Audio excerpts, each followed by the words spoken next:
Okay, why don't we get started? So thank you everyone for joining our National Academy's panel on our workshop on advancing food systems approach to prioritizing healthy people and a healthy planet.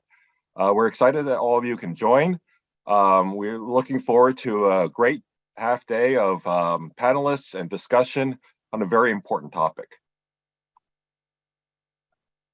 So this is a workshop that's put on by our standing committee on evidence synthesis and communications in diet and chronic disease relationships. So wanted to thank our entire committee for pulling together and organizing this workshop. Also wanted to thank Kira Robinson for her tireless work in helping organize and coordinate all of us, as well as Samuel Crawford as well from the National Academies of Science, Engineering, Medicine. We also want to thank our sponsors for this workshop, the USDA, as well as the NIH and various institutes within the NIH.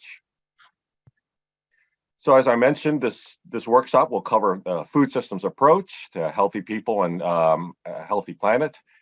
And so I just wanted to start off by recapping what a system is. So a system basically is a situation where you have various types of components, parts and processes that don't exist in isolation. They're not independent, but they're actually heavily integrated together, and they affect each other. So for instance, all of us are parts, we're systems ourselves, we're biological systems, we're behavioral systems, but we're also part of greater systems, including political, environmental, economic, social, behavioral, et cetera systems. So whenever you tweak one part of the system or affect one part of the system, it really affects everything else. So we want to keep in mind that when we talk about food systems are very complex. So they range from the production of food, which may be in farms or maybe in wildlife or what have you, harvesting, processing, distribution, the marketing of foods, the sales of foods, the actual preparation of food, the consumption of food, of course, and then the resulting energy and waste that is involved in all these different processes. And we should view this as not just a circle or a cycle that goes around, but all these different parts of the system affect each other. And ultimately, these have a great impact in terms of people's diets, because what you have available in terms of your food affects what you can actually eat. It affects your nutrition and also affects your health. So these go in line with a lot of the things that we've been discussing as a committee in terms of the relationships between diet, nutrition, and health. And also communications is extremely important. That's something else that we're going to touch upon during this workshop. You know, how do you communicate all these different aspects of the food system to each other, to the public, to everyone involved in food systems, and how does the communications go back? So how does the public and different stakeholders then affect how food systems operate so that ultimately it can benefit everyone? So our workshop is going to proceed via two panels. The first panel will be looking at the large-scale implications of the food system and potential solutions. So we have to remember that food systems have become increasingly global. So there's a global aspect to food systems, and there's extensive reach across the entire world. The moderator will be our committee member, Dr. Lorraine Brennan, who's from the University College of Dublin. And we're going to have several distinguished panelists, including Dr. Jessica Fonzo from Johns Hopkins University, Dr. Joaquin von Braun from the University of Bonn, Dr. Bill Dietz from George Washington University, and Dr. Ethan Porter from George Washington University as well. Then we're going to proceed, and that's going to start in just a few minutes, 10:10 a.m. And then we're going to proceed at 12:10 p.m. to specific impacts of the food system and potential solutions. So the first panel will be looking at sort of the global scale across countries, across the world, and then we're going to be looking at the more local impacts, keeping in mind that the global scale interacts with the local impacts. But we also want to do a deeper dive to look at what happens in the local regions right around each person. That will be another of our committee members, Dr. Jamie Ard from Wake Forest School of Medicine. And this panel will include Dr. Heather Eicher Miller from Purdue University, Dr. Marie Spiker from the University of Washington School of Public Health, Dr. Kayla De La Haye from the University of Southern California, and Holly Freistrath from the Milken Institute, who also previously served as a Baltimore Food Policy Director. So we're really excited about these two panels. What will happen is each of the panelists will have an opportunity to give opening remarks, but we also are going to have a Q&A after that. So we want to encourage everyone in the audience to submit questions. We want to make this as interactive as possible because we're very interested in hearing what you would like to see discussed within both of these panels.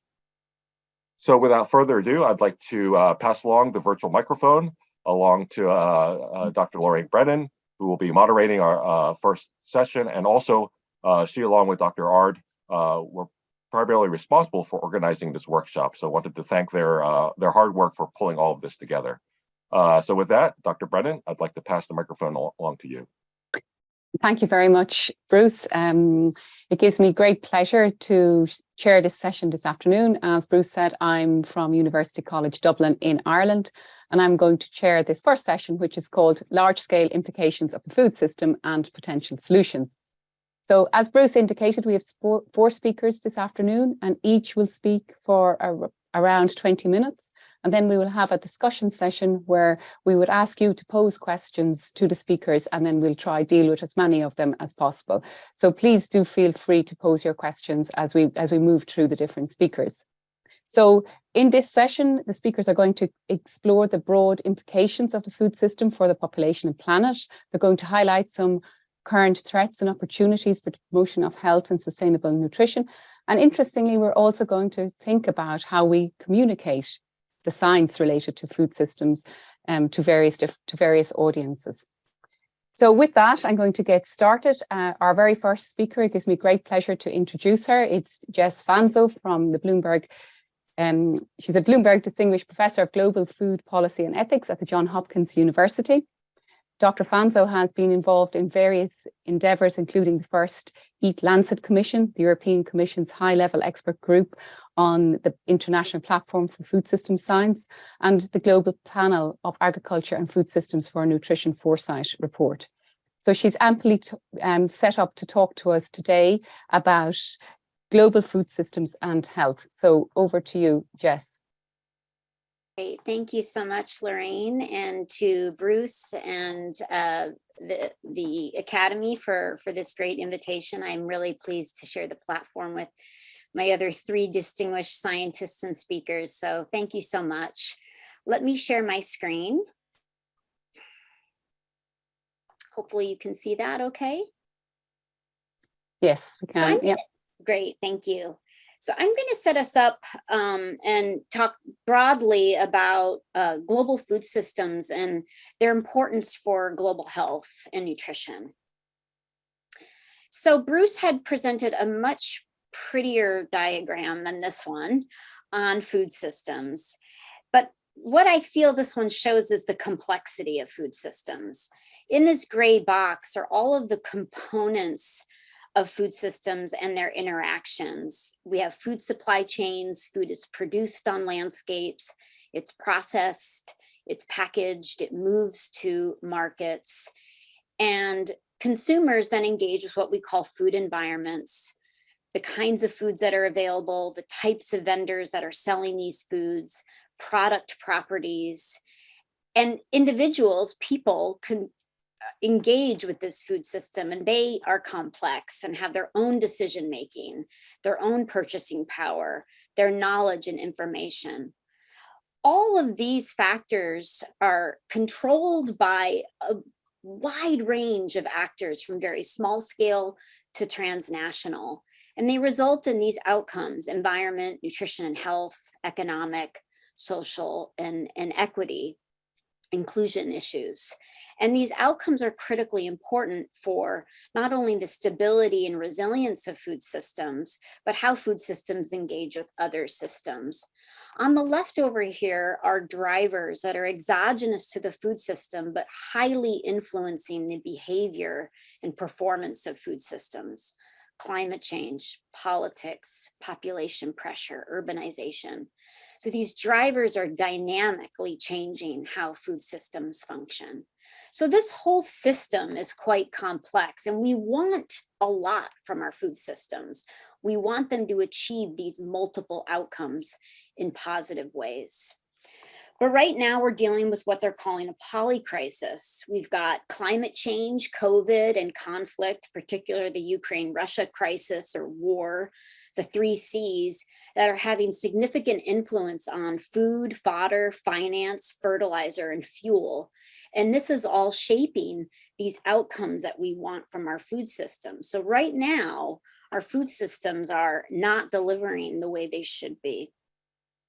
So there are a lot of calls to transform food systems in a more positive direction. And we had the UN Food System Summit happen in 2020. Was it 2020 or 2021? I can't remember. I'm still in a time warp. But there was a call for food systems transformation. And the reason for that call is because food systems are really on the rails. They're really grappling right now on how to be positioned in a direction that is more in line with sustainable development. The first reason that we need to transform food systems is that they are significantly contributing to climate change and environmental degradation. Roughly about 30% of total greenhouse gas emissions in the world are contributed from the food system or the food sector. That's not only agriculture production, emissions coming from methane emissions from cattle, methane emissions from rice, emissions from pasture and manure management, fertilizer application, but land use change, the conversion of land or deforestation into agriculture growth areas, and other middle of the chain emissions coming from transportation, packaging, and storage. And we also know that food systems are contributing to 70%, or they're using 70% of all freshwater resources. Agriculture and the way agriculture is extensifying into forestscapes, a lot of biodiversity threat, and fish stocks are becoming limited or overfished and depleted. And about 6 economies contribute to half of these greenhouse gas emissions from food systems. European Union, Indonesia, India, the United States being the largest greenhouse gas emitter per capita, Brazil and China. So these countries have much more transformation if we want to improve the environment and mitigate against climate change. At the same time, climate change is having impacts on food security. We know that climate change will have adverse impacts on crop yields when there's more CO2 in the atmosphere, what they call a CO2 fertilization effect. We're going to see, particularly in the low latitude areas of the world, some crops like wheat, soy, and rice struggling to meet yield gains, whereas wheat in higher latitudes may actually fare a bit better. And this is work coming out of Colombia. And we also know that with the CO2 fertilization effect, we could see declines in the nutrient composition and quality of some crops, of key nutrients, protein, iron, and zinc. And this map is showing you the declines in these core nutrients across crops around the world, with some places having higher vulnerability to nutritional declines in crops. At the same time, we need to transform our food systems because 3 billion people cannot afford what is considered a healthy diet. This map is showing you the places in dark brown where 75 to 100% of the population, which is incredible, can't afford what is considered a nutrient-rich and health-protective diet. So we need to make big changes on access issues. The fourth reason to transform food systems is that the types of foods becoming readily available are not optimal, what's also known as ultra-processed foods. These ultra-processed foods are detrimental to a range of health impacts. And we're seeing a rise in sales of these foods, and this is showing you by region in different types of these ultra-processed foods from 2006 projected out to 2024, this rise in sales of ultra processed foods. They're cheap, they're convenient, and they have long storage life, and they're tasty. And these foods are proliferating around the world. And as a result of food being unaffordable, unaccessible, agriculture landscapes being quite homogenous, ultra processed food sales going up, we see that diets now have become one of the top risk factors of burden, health burden, of disease and death, which is incredible because diets are meant to nourish us, but instead they are slowly killing us. And so this has become a widespread problem of why are food systems not delivering on healthy foods that are delivering on optimal health. And what we've seen as a result of all of these food system outcomes is that malnutrition is actually getting worse. We see 828 million people going to bed hungry, still a huge burden of undernutrition and likely to rise post-COVID and as we emerge from the long tail of the pandemic, along with climate change. Still children stunted and wasted, and 2.2 billion adults are considered overweight or obese, as measured by a somewhat flawed indicator, body mass index. And right now we're grappling with over 200 million people being at acute high food insecurity due to the high food prices and food inflation resulting from the Ukraine-Russia crisis. And most countries don't struggle with just one burden of malnutrition. They have double burdens of malnutrition, sometimes triple burdens of malnutrition, both undernutrition, overweight, obesity, and non-communicable disease. And this makes it incredibly complicated for countries to grapple with and get out of when they've got multiple burdens of malnutrition. And lastly, what we're seeing is this shift from undernutrition, maternal and neonatal diseases coming down slowly, albeit not fast enough, but non-communicable diseases rising. And we're seeing this everywhere in the world. And I'm sure Dr. Bill Dietz will discuss this a bit, of just this massive rise in NCDs around the world. So more people dying of heart disease, cancer, stroke than starvation. So what are some of the ethical and equity issues that stymie progress on global health? Well, I'm going to argue for three things that we need to be grappling with. When we look at some of the data around the world of who's malnourished, who doesn't get access to a healthy diet, the who is so key. Who is disproportionately suffering? And we look across just regions of the world, and this is still very aggregated data, and we look at progress towards ending stunting or chronic undernutrition in children, we see that in some places like Africa, while we've seen stunting come down from 41% to 30% in this gray bar here, it's just not as fast as places like in Asia or Latin America, and the burden is larger in Africa. So we can look across different regions, in different subregions, in different countries, and even subnationally, and find that there are certain populations that are disproportionately burdened because of their poor, because of the color of their skin, because of their caste, because of their religion.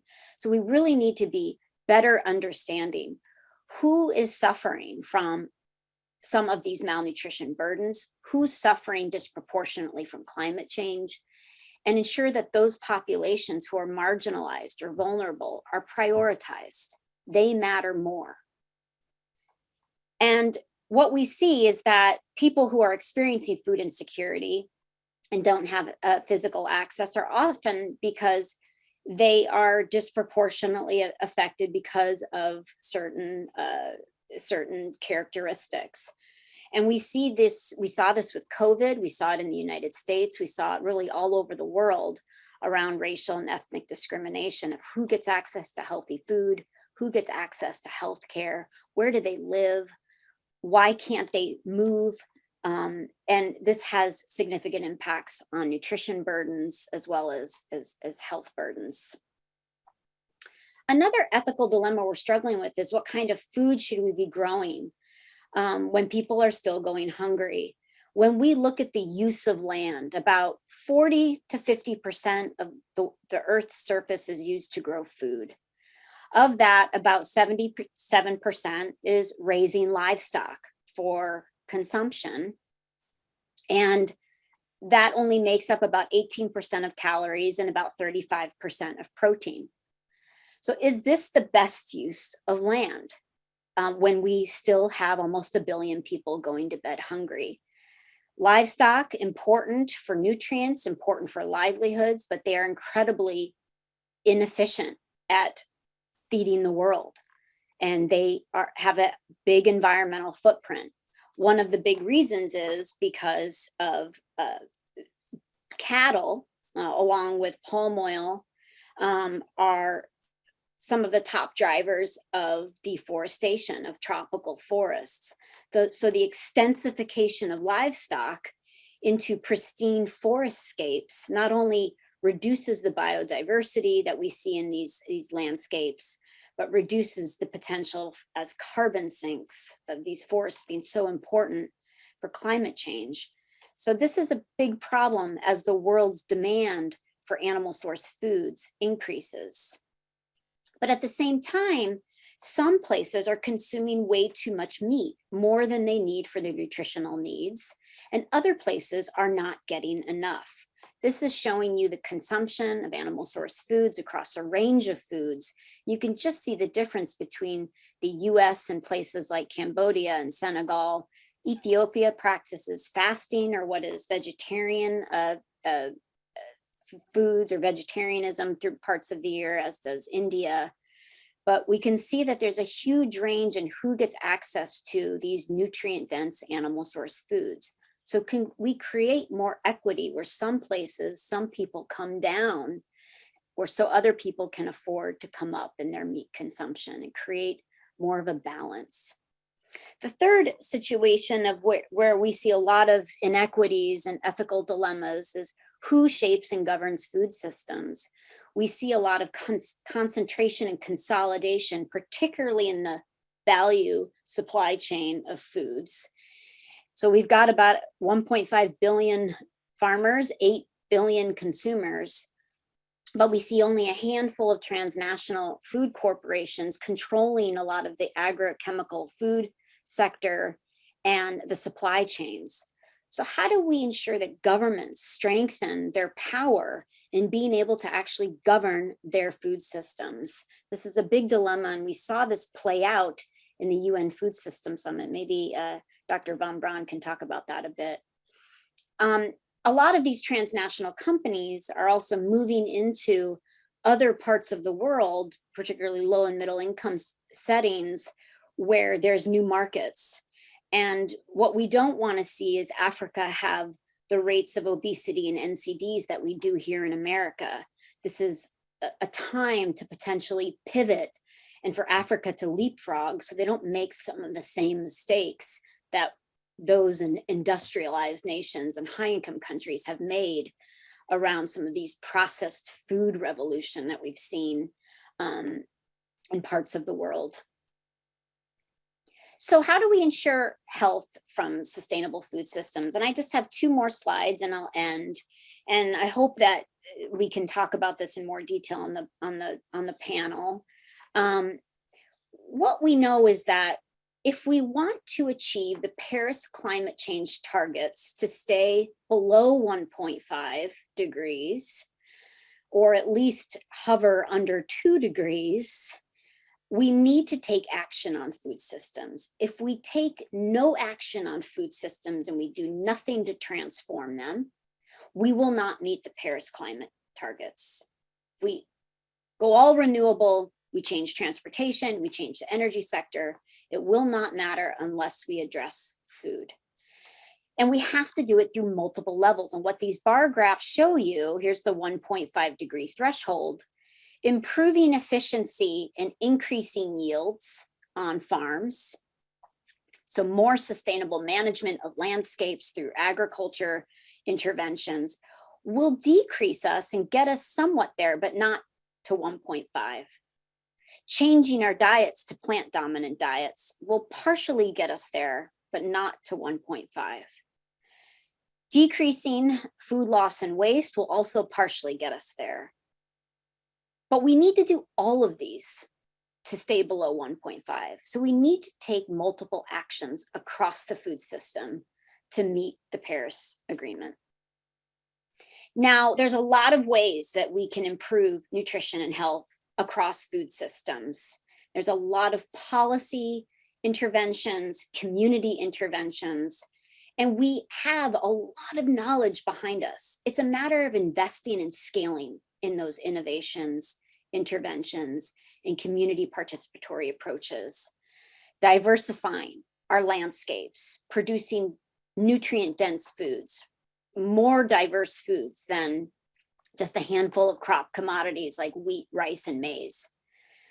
Providing crop insurance, access to credit for farmers so they can adapt to climate change.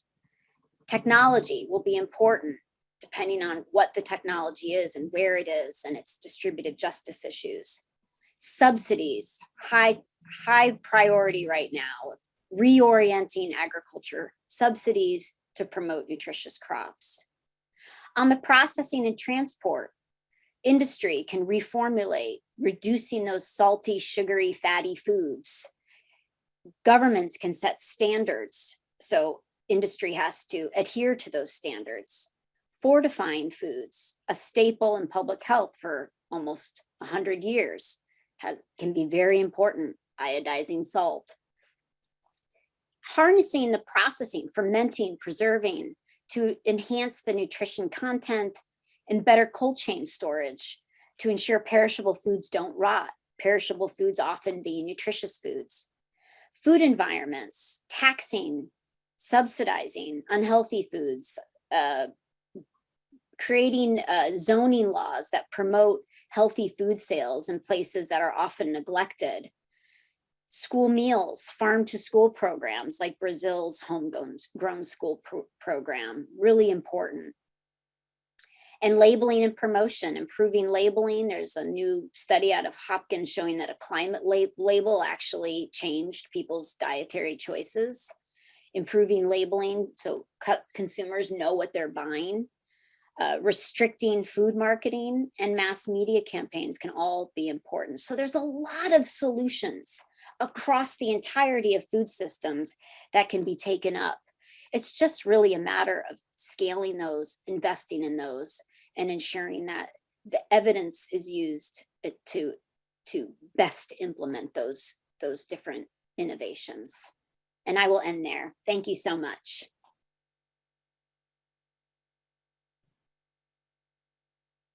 Thank you very much, Jess. That was a fantastic talk, and I'm sure it's going to open up lots of questions for the discussion session later. So we will move now on to our second speaker, which is Dr. Joachim von Braun. And Dr. von Braun is a distinguished professor of economic and technological change at the Bonn University in Germany. His research is on economic development, science and technology policy, poverty reduction, food and nutrition security, agriculture, resource economics, climate and trade. He was elected as president of the International Association of Agricultural Economists, and he serves as advisor in various national and international organizations and has received several national and international honors and awards. So it's a great pleasure to introduce him today. And today he's going to speak to us about feeding the world and environmental sustainability. So over to you, Dr. von Braun. Thank you. Thank you, Dr. Brennan, for the kind introduction. Happy to follow Jessica Fanso with a few remarks on feeding the world and environmental sustainability. I will talk about three issues, three themes: the food systems in economic and environmental crisis first, action areas for food security and ecology, and then four comprehensive strategies or contributions to comprehensive strategies. We are in a multifaceted food crisis, which impacts the supply and demand and the whole functioning of the food system. The COVID-19 disrupting value chains, the wars, of course, the Russian attack in Ukraine, but there are many other wars. We have actually an increase in war activities and armed conflict activities in the last 5 years in several parts of the world. The food prices make healthy diets unaffordable, as Jessica has just outlined. We have a consequence of some of these crises of accumulated debts, which cut nutrition programs and social safety programs. The high energy and raw material prices impact agriculture input industries, the fertilizer in particular. Climate change destroys food system resilience, and we have an erosion of biodiversity, which undermines food security in the long run. All these issues operate on different time paths, and that makes them so complex. If you look at the figure of the FAO Food Price Index, it has come up and up in the last 4 years, but that's not only the issue. A key issue is the increased volatility in these price developments. And that has 3 impacts, at least. We have pretty solid research on the nutrition shock effects of volatile prices. Born in a food crisis leads to child stunting in the longer term. Secondly, volatility is bad for investment. Short-term changes in prices signal risks, and that leads to disincentives and less investment. And from the environmental side, the environment tends to suffer under price shocks because then response is area expansion and neglect of environmental issues. Let me add a third picture on depicting food systems, which we have developed in the context of the UN Food System Summit Scientific Group. I see it so far the simplest system depiction, with the income, employment, the agriculture and processing, the markets and services, and the nutrition and health components in the context of the ecological environment. And these systems is hammered by climate change, wars, macroeconomy, and pandemic. So it is interacting with other systems. We must not see the food system in isolation. Framing the feeding the world and environmental sustainability issues leads us to highlighting on the feeding the world side, the production, trade, demand, and nutrition aspects. On the environmental sustainability side, the climate, energy, biodiversity, soils, land use, and water systems aspect, and leads us to overlapping action areas with R&D for innovation, nutrition interventions, market and trade policies, and regulations, and also diplomacy and addressing the war issue, which increasingly impacts worldwide on food systems. Then we come to these action areas. Taking a long-run view needs to keep in perspective what can be done with population growth and population change. Education is critical for bending the population growth curve faster. On the left-hand side, you see a world which has invested more rapidly in all forms of education and bending the curve by the end of this century below 7 billion, whereas on the right-hand side, the world would end up with more than 9 billion people. This is fundamental for the food system environmental interactions. I point to this research by Wolfgang Glutz of the IIASA Institute in Luxembourg, Vienna. Climate change has already been nicely presented by Jessica. Let me just highlight that we have a set of issues that impact on food and nutrition and on the health problems, the decline of income, the labor productivity, and the growing inequalities. What is of growing importance is the heat waves, the air quality, the health effects. Rural people, especially in labor-intensive small-scale farming, cannot operate their farms at 50 degrees Celsius. So it's not only the global temperature increase, but it is the local heat waves which increasingly undermine the food system, where it is already operating at a low productivity. We need to connect the food systems thinking with a resilience framework. Food system resilience interacts with climate hazards, the exposure to food system risks, and the social economic vulnerabilities. So these three need to be in our perspective when aiming for a resilient food system, a food system that can stand shocks and can operate under local stress. Climate change impacts crop yields. I'm sure that's pretty well known to the community listening today.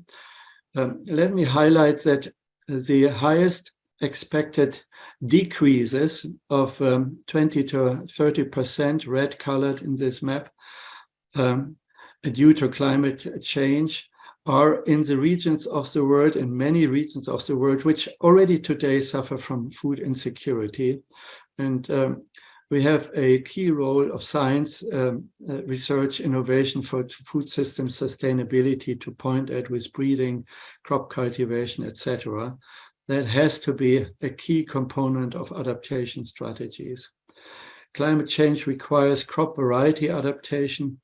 The faster phenological developments of crops due to climate warming requires a lot of adaptation research. Lots of parts of the world require new crop varieties to avoid yield decline. We have one other global problem, that is the rapid soil and land degradation. Our research shows that on this map, the hotspots of land and soil degradation, again, in many parts of the emerging economies, but also in parts of North America and developed Asia. The cost of this land degradation are at least $300 billion per annum. Cost of action is much lower than of inaction. This needs to be a focus for an environmentally resilient food system. The science challenges in relation to biodiversity, I want to highlight, are confronted with the issue that the food system depends on biodiversity while contributing to its erosion, and food systems generate agrobiodiversity while reducing it. So we have a complex systems issue here before us. And the time, risk, and distance issues need to be highlighted. We have short-term trade-offs versus long-term synergies, food versus biodiversity protection, well-known risks of hunger versus uncertain risks of biodiversity need to be considered. The 15th Conference of the Parties of the Biodiversity Convention had recently concluded with a set of targets and goals. My bottom line conclusion is this forum has not yet taken a comprehensive food systems perspectives. Also acknowledging aspects and risks of the food system in the goals and targets, a food systems perspective needs to come more to the forefront. The targets articulated at COP15 include and I only highlight links to food system aspects in their statements, to manage at least 30% of the world's lands sustainably, so protection zones, restore lands, cut off food waste in half, and reduce overconsumption, so they address the demand side of the food systems, reduce by half pesticides, etc., and phase out agricultural subsidies. I think these are laudable goals, but we need to consider trade-offs here. Then we come to strategies. The first is we need to identify trade-offs and synergies of policy actions. No single investment intervention can end malnourishment, as Jessica just concluded appropriately. Actions generate trade-offs in greenhouse gas emissions, chemical inputs, and biodiversity. But the levels of trade-offs we need to identify in science. Simply saying there are trade-offs is not good enough. Some of these trade-offs are actually relatively small.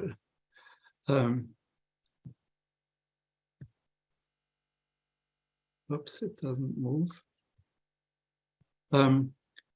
This highlights a synthesis of global modeling exercises of which type of transformation actions. It's from Hugo Wallin and colleagues, which in the context of the Food Systems Summit developed, which types of transformations impact on which food system and food availability, access, smallholder income, environmental outcomes, targets of the SDG 2.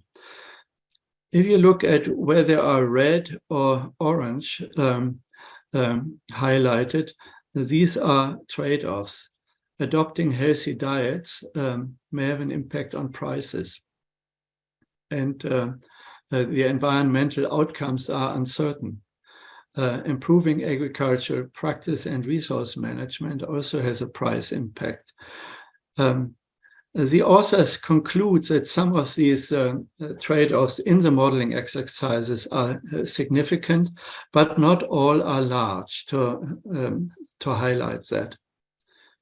So I think we need to push further forward to comprehensive, regionally and locally disaggregated modeling in order to highlight findings that matter for national and regional food policy making.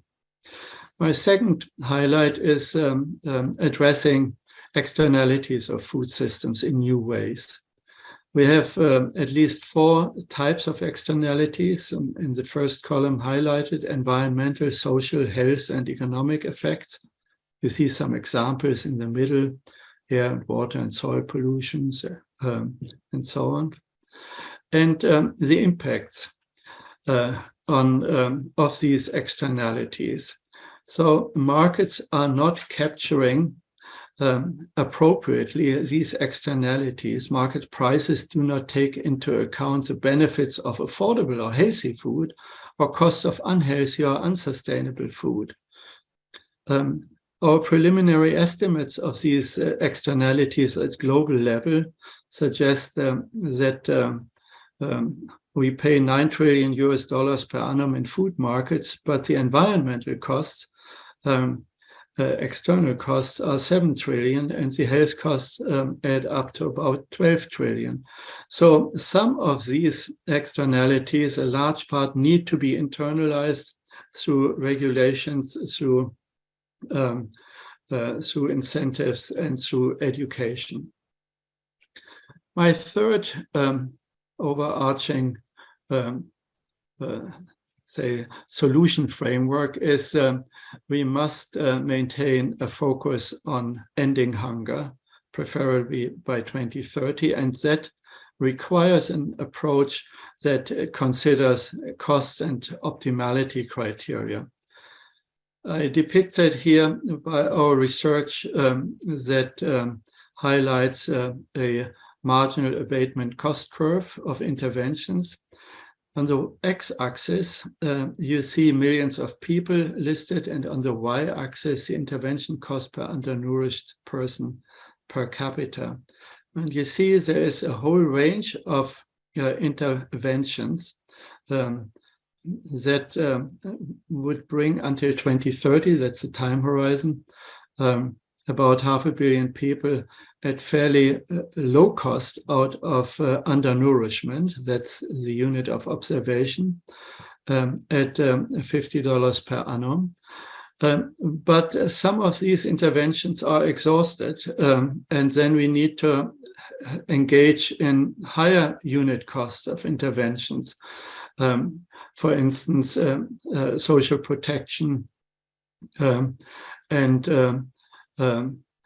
crop protection and trade agreements and so on. You can look at the 23 interventions on the right-hand side listed there. The green arrows identify which of these interventions are actually quite good for the environment. So there is not an across the board of problems of interventions focusing on ending hunger coming at the cost of biodiversity and of environmental protection. So there is a win-win opportunities in ending hunger. Lastly, let me follow up to the UN Food System Summit of 2021, which actually has a follow-up process which goes until 2030 with stock-taking meetings this year and a UN summit follow-up consultation later this year. This summit has focused on national level action, quite appropriately so. And this map shows you which countries, 118 countries are listed here, have come to act for a sustainable food system transformation. The darker shaded have a more science-based investment plan put on the table. And we have done an analysis for word search with word search algorithms. What drives countries to take science, research, technology, and innovation seriously for food systems transformation? Because this is important, because without R&D and innovation, this food system will not change. These food systems will not change. What we find is emphasis on innovation correlates strongly with governance effectiveness. Countries with relatively larger food systems plan for more investment in innovation, but countries with greater problems of undernourishment show no stronger engagement with innovation. And this is where international development cooperation must come in. Poor countries don't have the money and focus on the short term for their food systems. Last slide, I highlight 4 actions, 2 short term, 2 long term.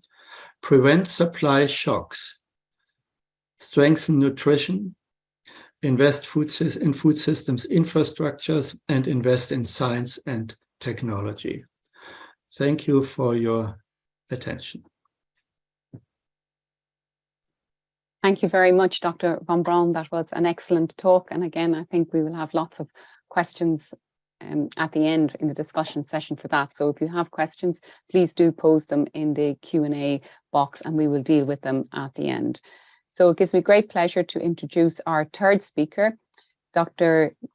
Bill Dietz is the chair of the Sumner Red Zone Global Centre for Prevention and Wellness and the Stop Obesity Alliance at the Milken Institute School of Public Health at the George Washington University.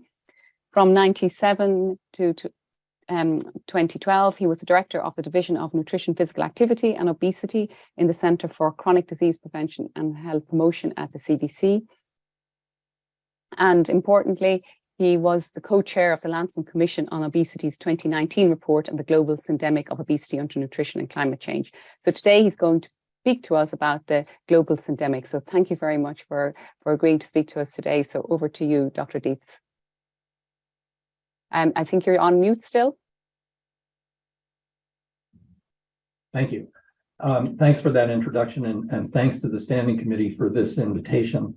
And I'd like to echo Bruce's comments about the quality of the support that we've received from Samuel and Takira. So thank you for that.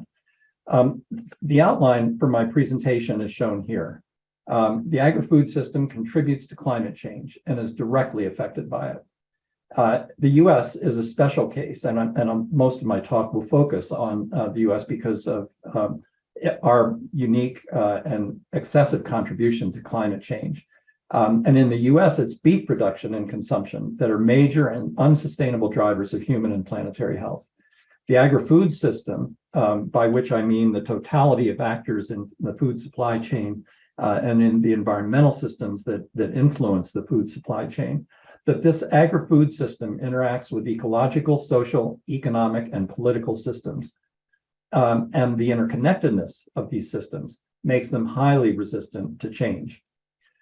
So this is a map of the temperature changes that have occurred since the increase in global warming began in 1950. And you can see that there's been a steady climb. And Jess mentioned the 2-degree capstone that we're trying to avoid, which would be associated with catastrophic effects for human and planetary health. But this rise is occurring at about a rate of 0.18 degrees centigrade per decade. And that's since 1981. So if that rise continues, we're now at about 3 times that, or about 0.6 degrees centigrade. And if that rise continues, we're not going to meet the 1.5 degrees centigrade target by 2050. The factors that are driving this are agriculture, fossil fuels, and food waste. These are greenhouse gas generation in the US, which differ substantially from what we see agriculturally, where agriculture contributes 20 to 25%, fossil fuels 10%, whereas in the US, they contribute about 30%. And food waste from different sources in the US and globally are about 8%. That 8% of food waste is important because it generates about 17% of methane in the US. Fossil fuels, the car use, which is also part of this endemic that I'm going to talk about, accounts for about 15% of the utilization of fossil fuels. And on the agricultural side, beef production is 10%. As Jess emphasized, the US is among the top generators of greenhouse gases, right behind China, and we're fourth on a per capita basis.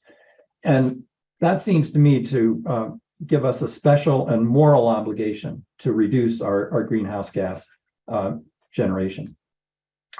So climate change, as both Dr. von Braun and Jess have indicated, has a major impact on food and nutrition insecurity and undernutrition. So beginning with the increase in greenhouse gases, there's a 7% increase in water vapor per degree in Celsius increase in air temperature, which accounts for increased rainfall and the variability of extreme weather, the catastrophic weather events that we're seeing. And for example, the atmospheric river that is dumping snow and rain on California as a consequence of warming of the Pacific and the winds that take that moisture inland. But those catastrophic events compromise food production. Think of the whole issue of drought and fires. Reduced crop yields have already been mentioned, and reduced nutrient content has already been mentioned. But the shortage it will increase prices, which has a special impact on poorer population. And all of these to food and nutrition insecurity and undernutrition. The same things happen in terms of the effect on oceans, which are increasingly acidified and altered, which alters the fish catch and the nutrient content of the fish provided. Now, the great irony here is that the states and populations, or the countries and populations that contribute the least to the generation of greenhouse gases are those most effective. So there is a major injustice associated with the generation of greenhouse gases and its effects. Jess also mentioned some of this, as you can see here, obesity, which is, in this upper category, is increasing everywhere in the world. And there is no country that has shown a decrease in any of its populations with respect to obesity. And at the same time, although we had seen a decline in the prevalence of undernutrition, there now seems to be an uptick, perhaps attributable to COVID. But the cost of these are enormous. Obesity is estimated to cost $2 trillion per year globally. We don't have an exact cost for stunting and chronic undernutrition, but there's a major impact on the gross domestic product of those countries which have a high prevalence of chronic undernutrition. But malnutrition in all its forms, which include obesity, undernutrition, and micronutrient malnutrition, account for about $3.5 trillion per year. And climate change already seems to be accounting for about 5 to 10% of the world's GDP. So this led us in 2019, as part of the Lancet Commission report, to think about these major diseases of obesity, undernutrition, and climate change as a syndemic.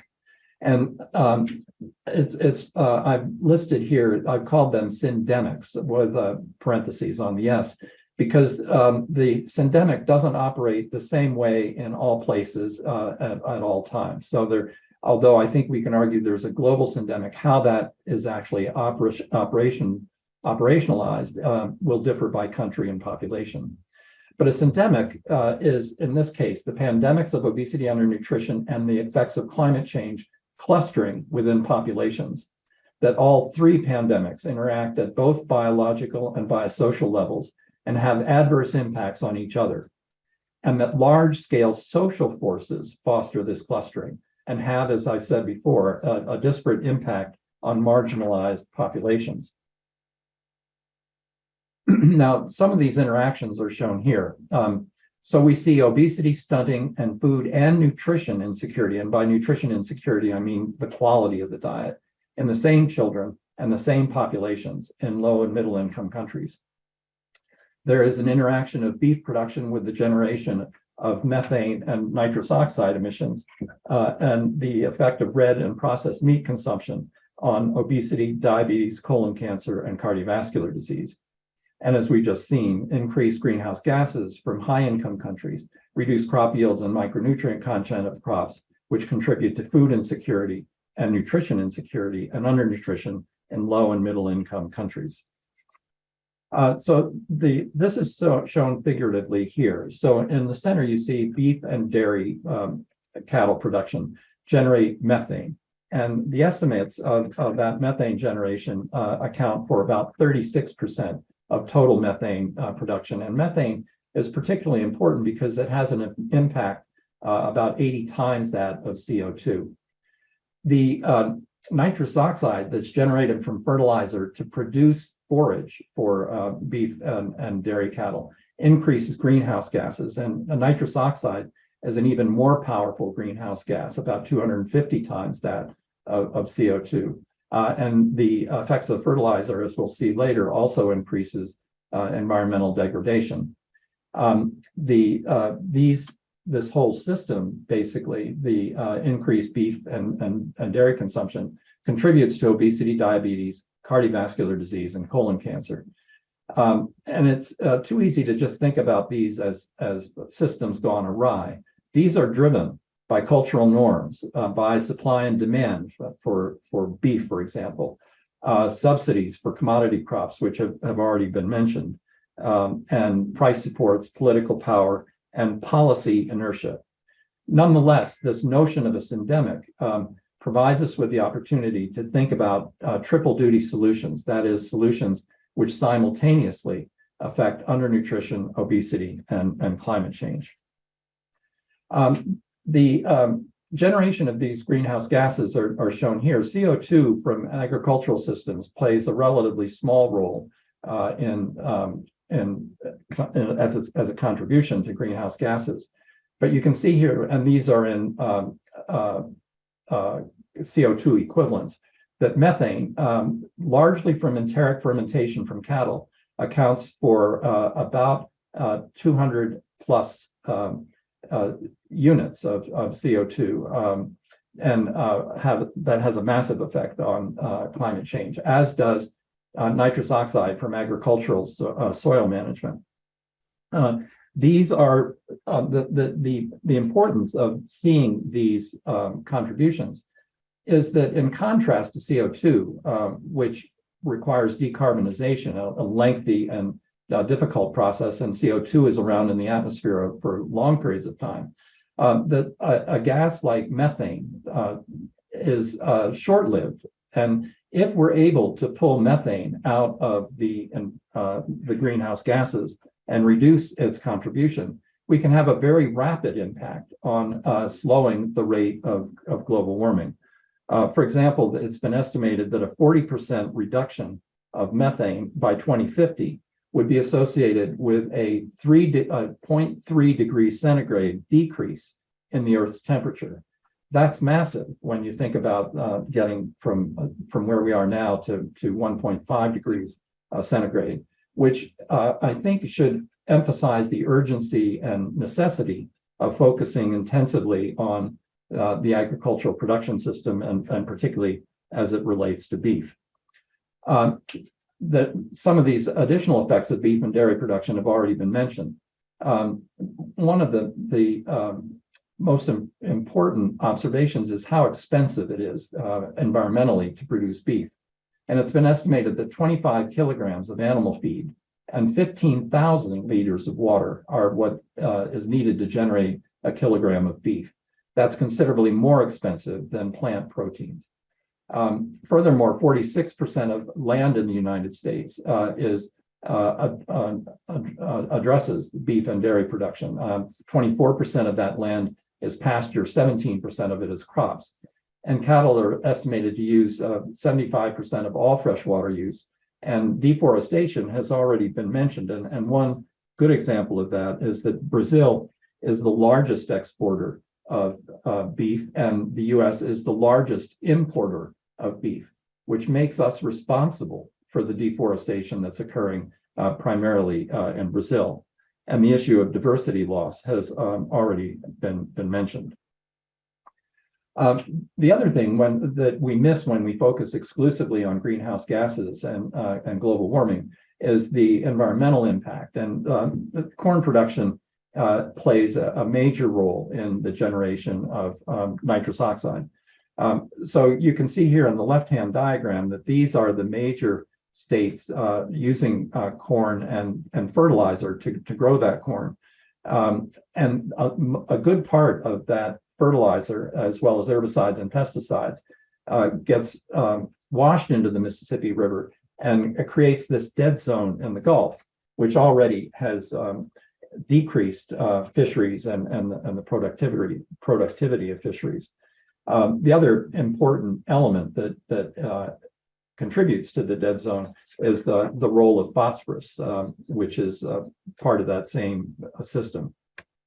And this is shown more diagrammatically here. So on the left, you can see corn production generating nitrous oxide from fertilizer, and the fertilizer, herbicides, and pesticides that are contributing to the dead zone in the Gulf. About 30% of corn production goes to ethanol for fuel, which is which the use of ethanol for the production of fuel generates less energy than it takes to make the fuel. That is, that this is an energy drain, not an energy contribution. And that fuel contributes ultimately to greenhouse gases when it goes into cars and trucks.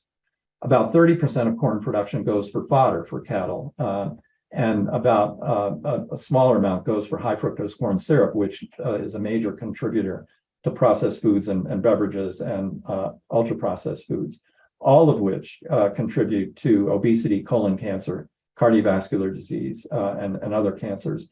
And another important consequence of the agricultural production system is the generation of atrazine, which is an endocrine disruptor and may have an important role in the genesis of obesity.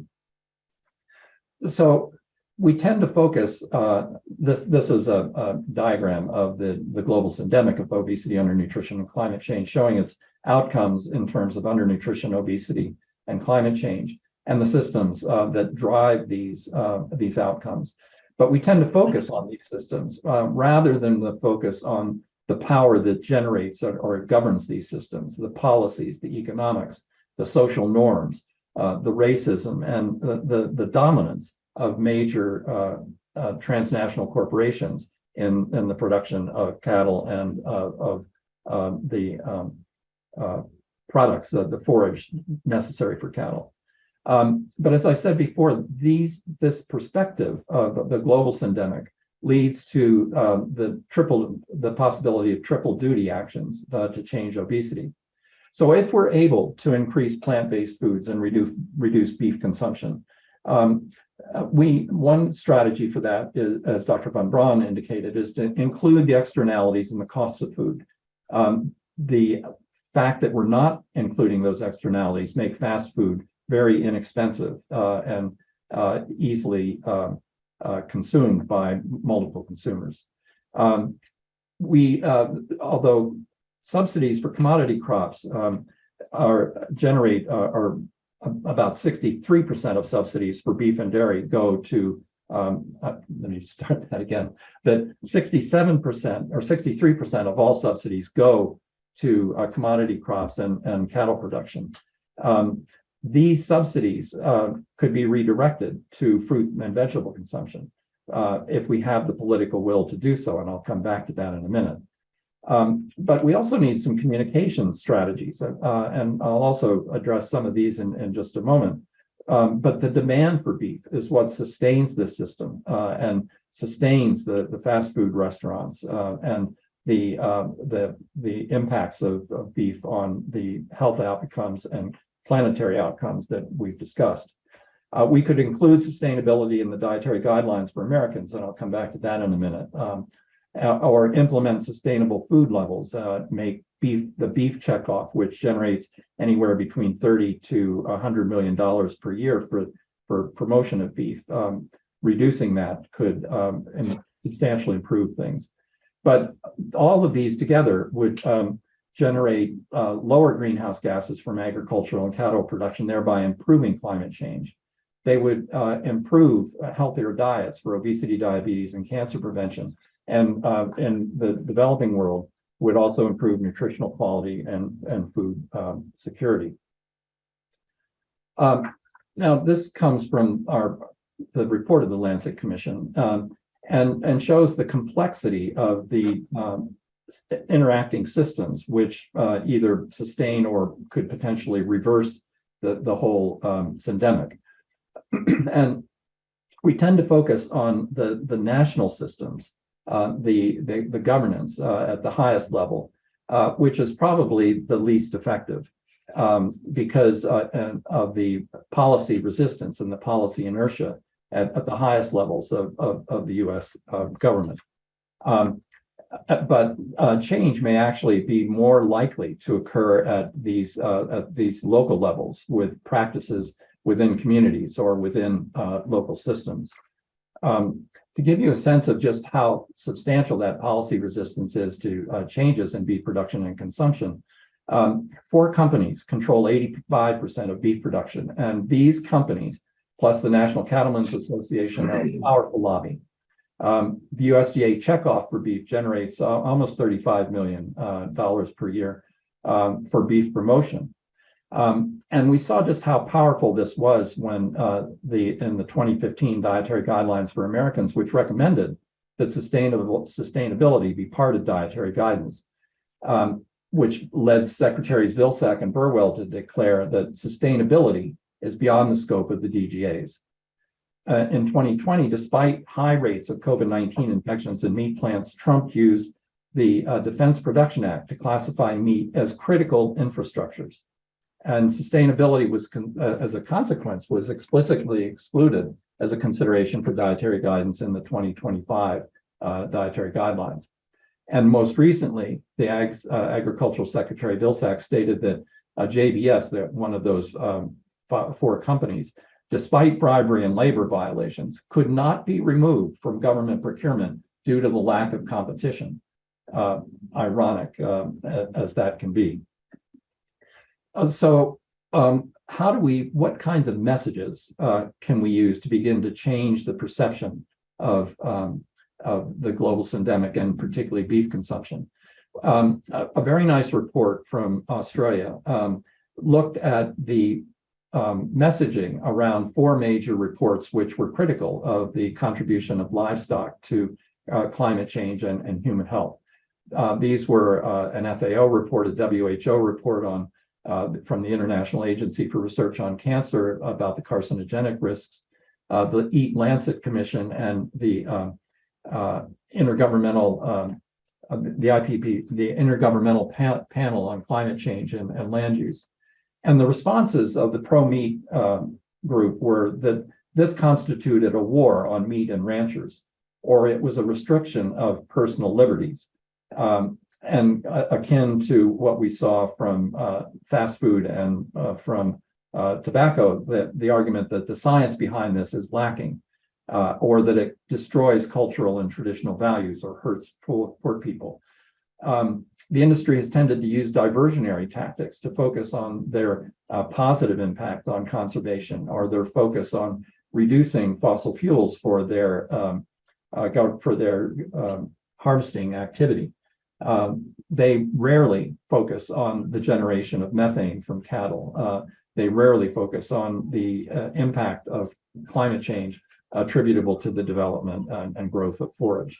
And finally, there's an accusation that this is a vegan agenda to take over the world, and as though all we were going to eat was lettuce, when in fact these foods that would replace that and provide an alternate source of protein are highly nutritious and have a reduced effect on mortality compared to the contribution of unprocessed red meat and processed red meat. So how do we do this if we can't do this at the national level? Well, I think that we need to build political wills. Social movements, and most of the ones that I've studied, do not start at the national level, they start at the local level. And that's where I think we need to focus. And we need to develop effective messages that publicize the effects of red and processed meat on health and climate change. And Jess mentioned the study in the Journal of the Academy of Nutrition and Dietetics, which tested messages related to animal welfare, the health and environmental impact, and found that the environmental impact was the most effective message about changing choices of meat consumption. Social change starts at the local level with common targets and local coalitions, and we have the opportunity to change what we do in our institutions, both within our universities, our companies, and within our governments, with respect to procurement and the importance of composting as a way of reducing the methane released from garbage disposal. There could be an emphasis on regional food systems, and one of the areas that is underway here in DC is a central processing facility, which can provide an aggregation of locally produced foods to foster local agriculture, move away from these vulnerable global systems, and feed local populations. But the dilemma here is, how do we achieve the goal of decreasing beef consumption while preserving the livelihood of ranchers and providers of commodity crops. That's going to require a major reshaping of the system. On the other hand, the effects of planetary health are going to wipe us out. So we have a choice in front of us, and that is, how do we simultaneously reduce the consumption of beef and reduce its impact on climate change, and at the same time preserving the many people whose livelihoods depend on this. And I think that my final slide is is where we land on this process or this challenge. Are we hopeful, or are we in denial, or are we in despair? And I'm on the hope side because I think that local opportunities, local examples, local initiatives are going to make a difference, and we're already seeing that engagement among young people. People who are in despair need strategies and communications to restore that sense of hope, because unless we're hopeful about our ability to change these systems, we're not going to succeed. So thanks. I look forward to questions. Thank you very much, Dr. Dietz. I'm sure there will be lots of questions. That was an excellent talk. We'll move on now to something different. We're going to now move on to our communications, our more important misinformation. So it gives me great pleasure to introduce the last speaker of this session, which is Dr. Ethan Porter. And he's an associate professor in the School of Media and Public Affairs and the Department of Political Science at the George Washington University. And his work is all about the miscommunication and how our misinformation, I should say, in science. So today he's going to talk to us about science misinformation. So I'll hand over to you, Ethan. Thank you so much. Really a pleasure to be here. I am just going to share my screen. Can you see? Yes, but it's not in full screen yet. Yes. What about now? Perfect. Great. Okay. Thank you so much. I actually think my talk is going to be thematically similar to the talk you just heard. I'm going to talk to you about science misinformation. I'm a behavioral scientist by training. I study people's opinions and behaviors, and a lot of my work focuses on false beliefs and ways to improve false beliefs, target false beliefs, with a focus on false beliefs about science. Now, if you listen to, I don't know, sort of maybe your more pessimistic neighbors, if you turn on the TV, you might have good reason to feel down about the public's understanding of science. After all, we have lived through a pandemic during which people have sort of made very prominent claims that are clearly at odds with established science. People have doubted whether or not COVID-19 exists. People have doubted the effectiveness of vaccines. More than that, they've created, shared, and believed conspiracy theories about the pandemic and about the vaccines that we've all seen. We all probably know people like this. We can think of friends or relatives who believe this kind of stuff. This is not a problem I think that people on this call are unfamiliar with. And of course, false beliefs about science are hardly limited to COVID-19. Climate change too has attracted its share of folks who simply don't believe the science, and more than that, they view the science as erroneous. They instead cling to conspiracy theories or claims that are clearly at odds with available empirical evidence. Again, this is a problem we're familiar with. It's risen up and I think maybe occupied a more prominent space in sort of the public imagination since COVID-19, but of course is not limited to COVID-19. And like I said, it's I think tempting to look at the landscape around us and sort of look at people who don't believe in science and take an antagonistic view toward science and regard false beliefs as a problem without remedy. And that's worrisome because we know that misinformation about science does real damage. So if you think that this stuff is bad, you are right. COVID-19, when it comes to COVID-19, false beliefs about the vaccines have been linked to vaccination refusal, right? So people who believe false claims about the vaccines are less likely to get a vaccine. So says a paper published 2 years ago. Similar story with climate change, where if you believe false things about climate change and climate scientists, you're more likely to deny climate change. So again, real consequences to these kinds of false scientific beliefs. But again, I actually am optimistic about what we can do about this, because as I'm going to show you, false beliefs are not immune to interventions. We can actually improve people's beliefs about science. We can make them more accurate. We can do so in the United States and around the world. And we can do so despite our enormous divides. And this is a point that is really worth thinking through. Everyone on this call is committed to science in some way, believes in science in some way. But of course, there are many other people who are not on this call, who would never be on this call, who we might worry about most of all, because we think they're going to be most susceptible to false claims about science. They're most likely to believe, COVID vaccines are dangerous, that climate change isn't real.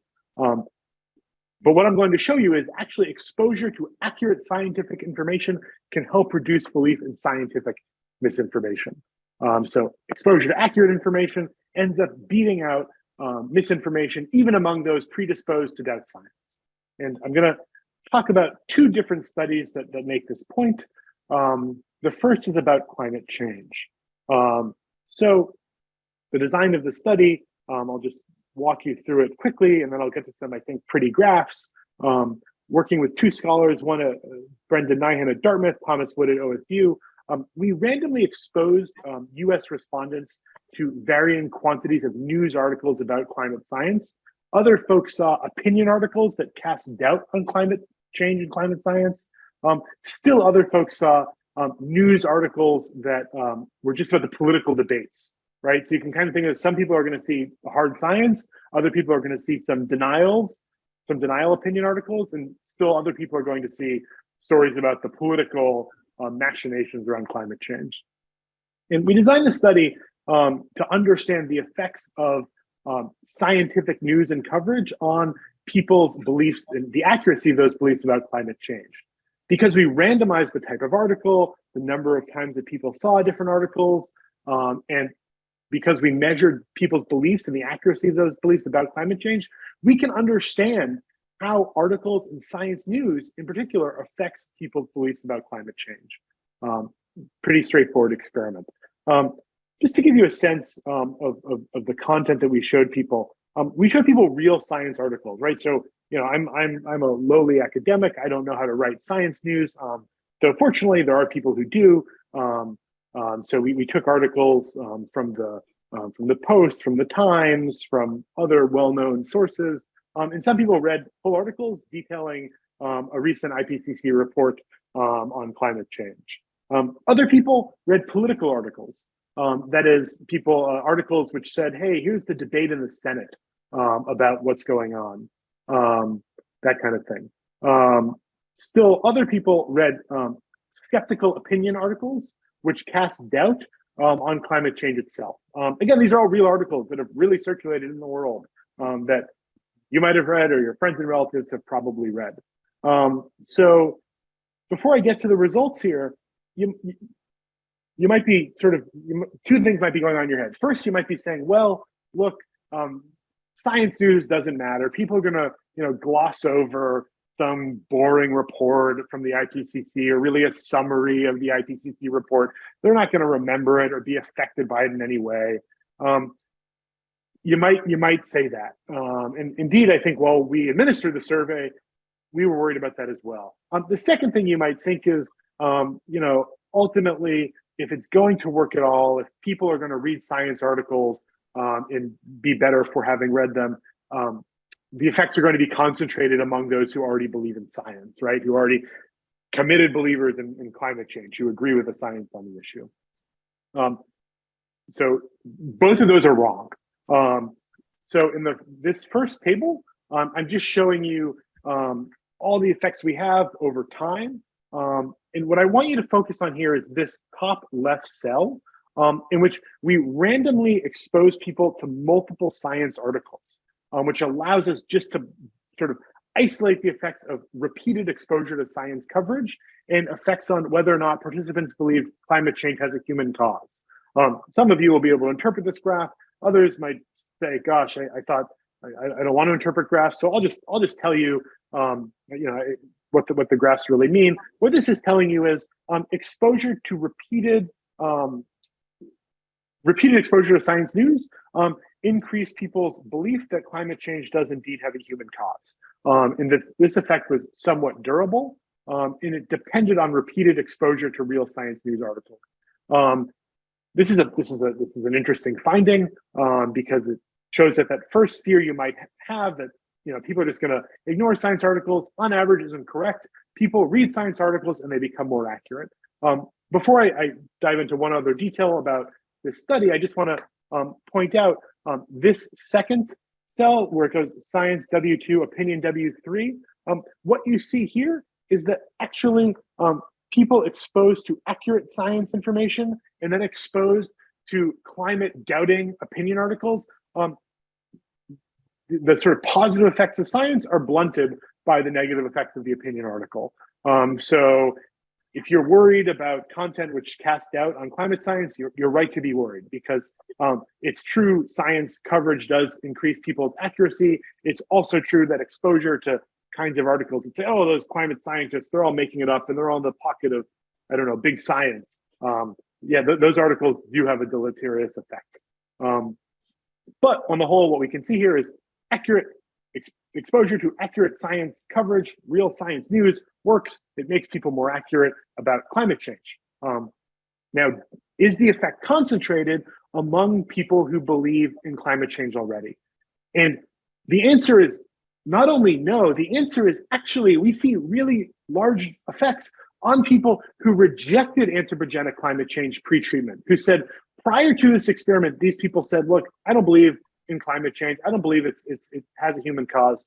In fact, what you can see here in those brown circles, what you can see is that actually people who rejected climate change had a larger effect.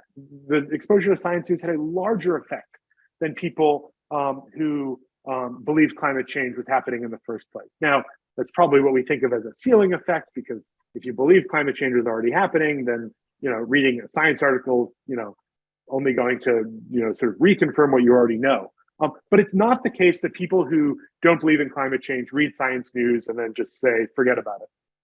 They actually become more accurate for having done so, which I think is pretty exciting. So climate science news makes people more accurate about climate change, including those who were skeptical of climate change prior to reading any of the articles we assigned. Okay, that's study one. Study two, we're going to look at COVID-19 vaccines in particular, and we're going to look in this study not just at US respondents, we're going to go around the world. Working with Yamil Velez from Columbia, Tom Wood of OSU, and I asked, what are the effects of factual corrections on beliefs about COVID-19 vaccines? Can they make people more willing to get a vaccine? So we know that misinformation reduces, or it seems to reduce, willingness to get a vaccine. What about we target those false beliefs for corrections? What happens? We did so, we tested this out simultaneously around the world in 10 countries, Brazil, France, Germany, India, Indonesia, other countries as well, the US. These countries are diverse along all kinds of dimensions, from socioeconomically to ethnically to level of educational attainment, because we wanted to know, look, do any of those sort of demographic differences affect people's willingness to receive a correction about COVID-19 misinfo? Everything was randomized here, so we can isolate the effects of fact checks and the effects of misinformation. We actually randomized the sequence just to understand what's doing what.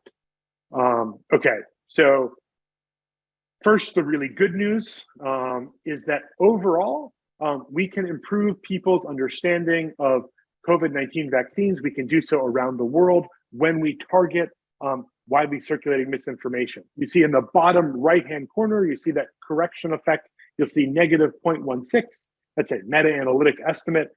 We're just combining all the data we have from all around the world, and we're saying, what's the effect overall on seeing a correction about misinformation regarding COVID-19 vaccines?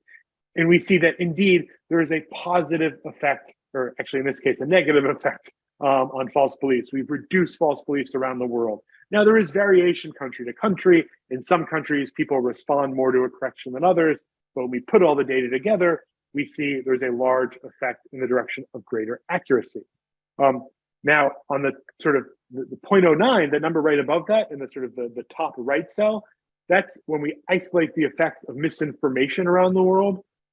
Indeed, misinformation, exposure to false claims about COVID-19 vaccines does lead people to have more inaccurate beliefs about COVID-19 vaccines. And this is one of the reasons that, frankly, I'm optimistic, is you'll see that number 0.09 is a little more than half as large as the correction effect of 0.16. In other words, people are more affected by factual corrections that target false beliefs than they are to misinformation that traffics in false beliefs. That's exciting. Again, variation country to country, but we're still seeing negative effects of misinformation in terms of reducing belief accuracy, positive effects of corrections. Now, the other thing we're able to do with this study is examine whether or not the effects endured. It's possible that people saw a correction and then forgot about it. In this right-hand column, you can see there's been some reduction in belief accuracy over time, but it's not nothing when we go back and we survey these people a few weeks later, which means that people retain some element, some trace of the correction that we showed them 2 weeks later. So exposure to corrective information is not entirely ephemeral. It attenuates, to be sure, but again, there's something there. Now, what about vaccination uptake and attitudes? This a little more disturbing, or not disturbing, just disappointing. Correcting people made them no more likely to get a vaccine than they were previously. It didn't reduce their willingness to get a vaccine either. People became more accurate about the vaccines, but they didn't say, now I'm going to go get a vaccine. If you care about statistical power, we were pretty well powered in this study. We had about 10,600 people take part, which is a large sample in these kinds of studies. But again, we're not seeing effects on vaccination behavior. Like I said at the outset, on the whole, I think science misinformation is a problem that does have remedies. There are sort of solutions or palliative measures we can take. False science beliefs, we should challenge them because we can improve them. In both studies, I've shown you that exposure to science news and exposure to fact checks can make people understand science better. This can be true even among those who were previously skeptical of science, right? So you're not just talking in an echo chamber when you're sort of correcting misinformation or you're providing people with accurate science news. You're actually talking to people who might be measurably affected by what you're sharing. That said, it doesn't necessarily result in permanent improvement of all things we might care about. So there's no magic bullet I can, give you, or a magic wand I can wave to make everybody understand science permanently. I think that one of the lessons of these studies is that you've got to sort of redouble your efforts. You've got to continuously try and make people better informed about science. And you can do so with the knowledge that there's no reason to despair because people are responsive to interventions, even if they are skeptical of science to begin with. And unfortunately, I don't think we can sort of use science information alone to improve COVID vaccine uptake. Happy to chat more about any of these studies. The first one came out in the Proceedings of the National Academy of Sciences last summer. The second study on COVID-19 vaccine misinformation is coming out any day now from the Royal Society. Thank you so much, and really enjoyed chatting with you all. Thank you very much, Dr. Porter. That is a very positive last talk to end the session on. So thank you very much. So I would invite all our speakers now for our panel discussion, where we will also take questions from the Q&A from the audience. So I might just get started. I think education was a theme I heard throughout many of the talks today from various different people. And I might just ask our panelists this morning, how can we address education in an innovative way for food systems? And how can we combine that with some of the information we just learned from Dr. Porter about misinformation and how to tackle misinformation? So I might start, if that's okay, with directing it maybe first to Jess and see, and then I can go on maybe to Dr. Porter after that. Thanks, Lorraine. It's not really my area, but I can comment on one potential idea, in that I do think school meals in schools is a place to coalesce around providing young children information, knowledge, and education on the kinds of foods that are important for their health and for the environment. I think school-age children into adolescence is a time where they are developing their own taste buds, their own autonomy. So it's an important platform to not only allow for them to try new foods, but to provide education with those foods. So there's a lot of initiatives around school gardens, some of varying effects, but more importantly around the school meal, and for young children to really, their taste buds are developing, and for them to really get a good sense of the kinds of foods that are available to them and their potential impacts on health and climate. It's a really important moment in the life cycle. Yeah, absolutely. And I might just then ask Ethan, then, if you think about what you've told us in terms of that, how to tackle misinformation. So what would your advice be to those of us who are working in the area of food systems? What would be key in this context? Sure. I think the following. First, like I said at the talk, don't despair. So if you encounter misinformation, if you see misinformation, don't assume there's nothing you can do. I think that actually that can be sometimes people don't want to do that. They say, "Oh, there's nothing I can do about these folks. I don't want to interact with them or engage with them." That's not true. You can absolutely do something. You can provide them correct, accurate scientific information that responds to misinformation that is out there. Now, how you do that, that depends on what you're doing and what your goal is, I suppose. If your goal is just to make a more informed public, I think you can release reports, promote reports, release scientific information, promote the consumption of that scientific information. And when you do so, don't be afraid of trying to get it in front of people who you think might not be, welcoming of the message and welcoming of science. I was struck when we ran the climate change study that, gosh, the people who were deniers actually became more accurate over the course of the study. Again, just sort of speaking candidly as a researcher, one of the things like, that's not going to work. But no, people did, because it turns out you read a science news article. I think it just seems to be more impactful than a meme you might have seen on Facebook, or a science news article might be more persuasive than a conversation you had over dinner with somebody who's a denier. So do what you can and think about your specific goal when doing it. Very good. And I might just tag on a question while we're on the subject of misinformation that's come through from the audience.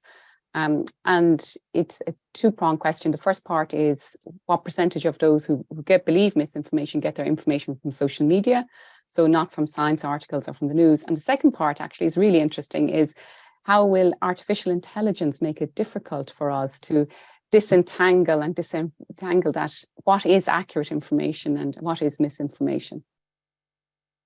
I'm happy to jump in. I would say, yes, social media use is in various studies has been shown to be correlated with belief in misinformation, but it's not overwhelmingly huge. And I would say in several studies, my co-authors and I have looked specifically at social media users, and we've sort of fooled around with the interface of social media. And we found basically the same, which is that you can improve people's belief accuracy. You can reduce belief in misinformation even on social media. So social media is a haven for this kind of stuff, but like there's things we can do regardless. On the AI question, I think that's a great question. I don't have an easy answer for you. What I have found, again, doing this now for I don't know, many what seems like many years, is that people respond to well-known sources expressed succinctly. I ran a lot of studies correcting people's misperceptions about crime. And it turns out if you just sort of link them to crime data, you're like, hey, go look at this. This is from the FBI. This is from the DOJ. Sort of even the average, across the political spectrum, I would say people are willing to regard governmental sources, neutral sources as credible. I think that's powerful, and I think AI will have difficulty emulating that level of credibility. Okay. I think it's going to be a big challenge for us all as we move forward.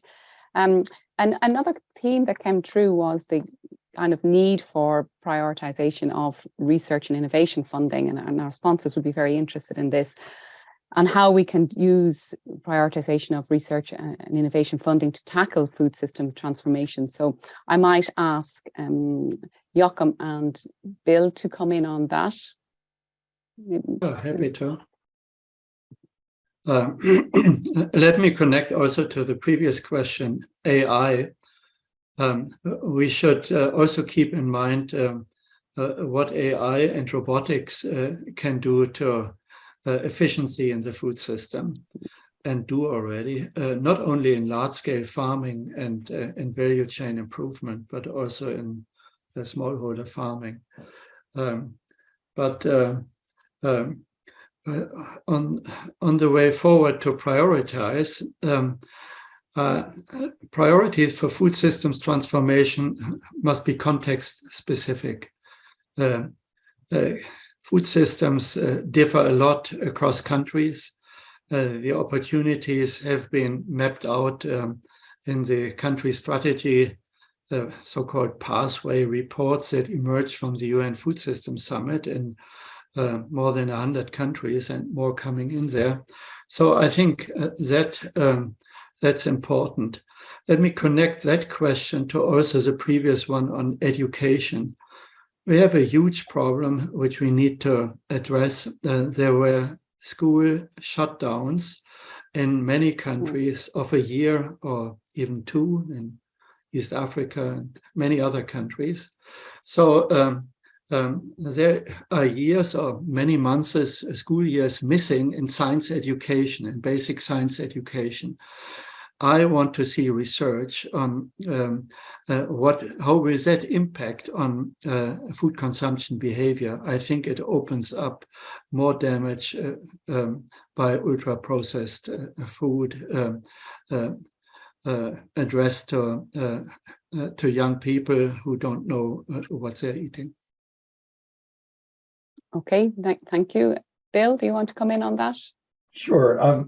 So I think, as I said, that one of the perceptions that leads to despair is that nothing works, that we're doomed, that there's no hope. And I think a focus on what we individually can do and what we can do within our institutions counters that, because where I sit, I think there are all sorts of innovations going on in terms of locally sustainable food production here in DC. I mentioned the processed food facility as an innovation. I heard the other day about this group in West Virginia that's coupling sustainably produced foods, including beef, with employment. And strategies like that, I think, are happening in lots of different places. But a focus on those strategies, I think, is what we need. We need to bring those out. I'm not sure that an NIH grant can do that, but I think that people like us need to operate in that space. The other, coming back to the education piece, we've worked hard in DC on a procurement bill that mandates that 25% of the local food supply used by our institutions has to be sustainably produced.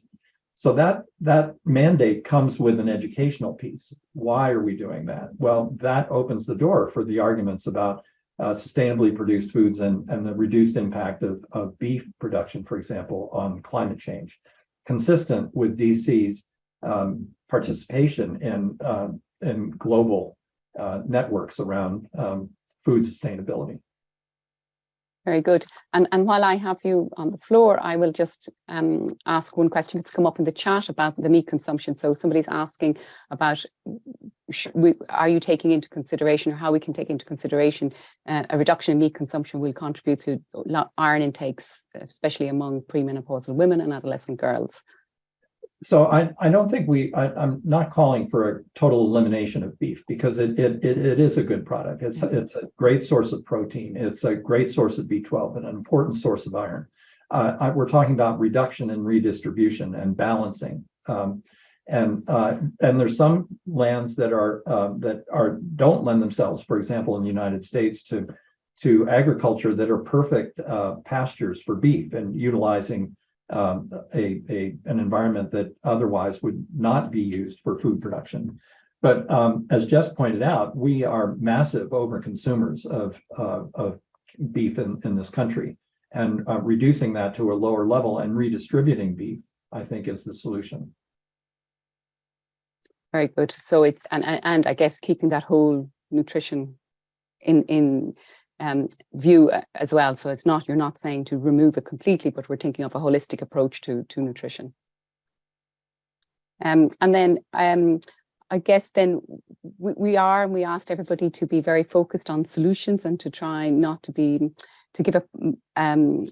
so, I guess, negative about everything. And Bill, you commented on that as well. So I might ask for just a table around if there are really good examples of where successful changes have been implemented, and what enables success and what are barriers to success. And it can be local transformation, or it can be larger transformation. So I don't know if anybody wants to take that to start with. I mean, I can give an example. There's a lot of questions on ultra processed foods and how they're categorized. I'm happy to talk about that, but I can talk about a solution on tackling those ultra processed foods. And maybe, Lorraine, two additions to what Bill and others had said, and a comment from someone. I do think that question on red meat, it's an important question. It's a trade-off. Joachim, I'm going to say trade-off without providing a solution to how to deal with the trade-off.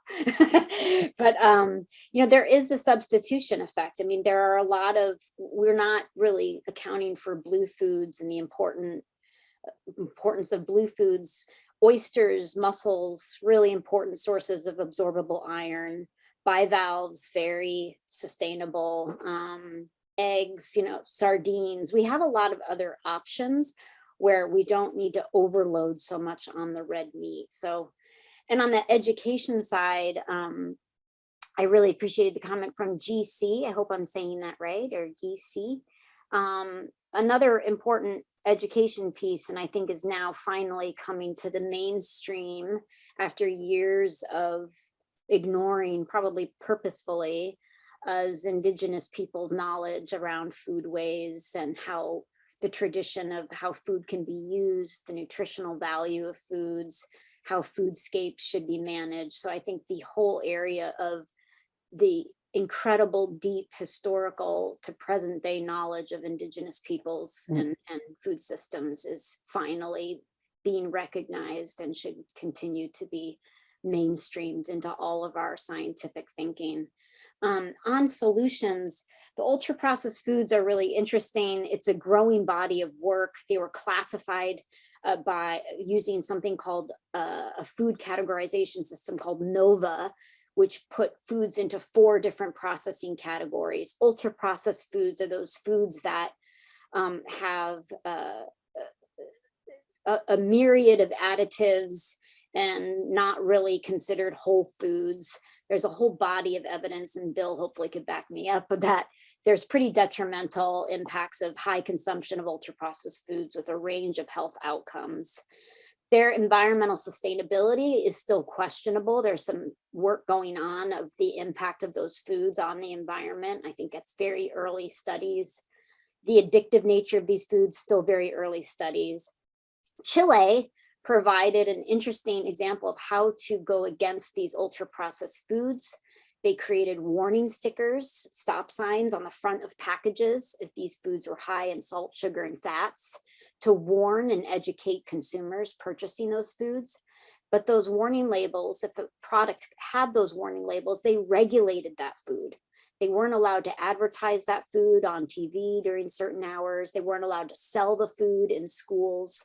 So it was a great example of a country taking control of this ultra-processed food space that is so highly controlled by transnationals and is deemed quite successful in reducing purchases of those foods.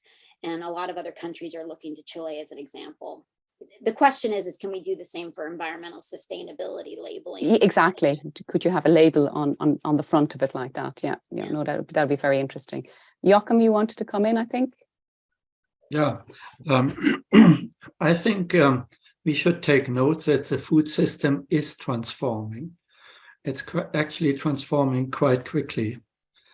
If you look at what Asia, especially East Asia, are currently headed to, at the International Union of Food Science and Technology meeting in Singapore, everything was focused on move towards vegetarian food, meat displacement, and focused on how to make that tasty.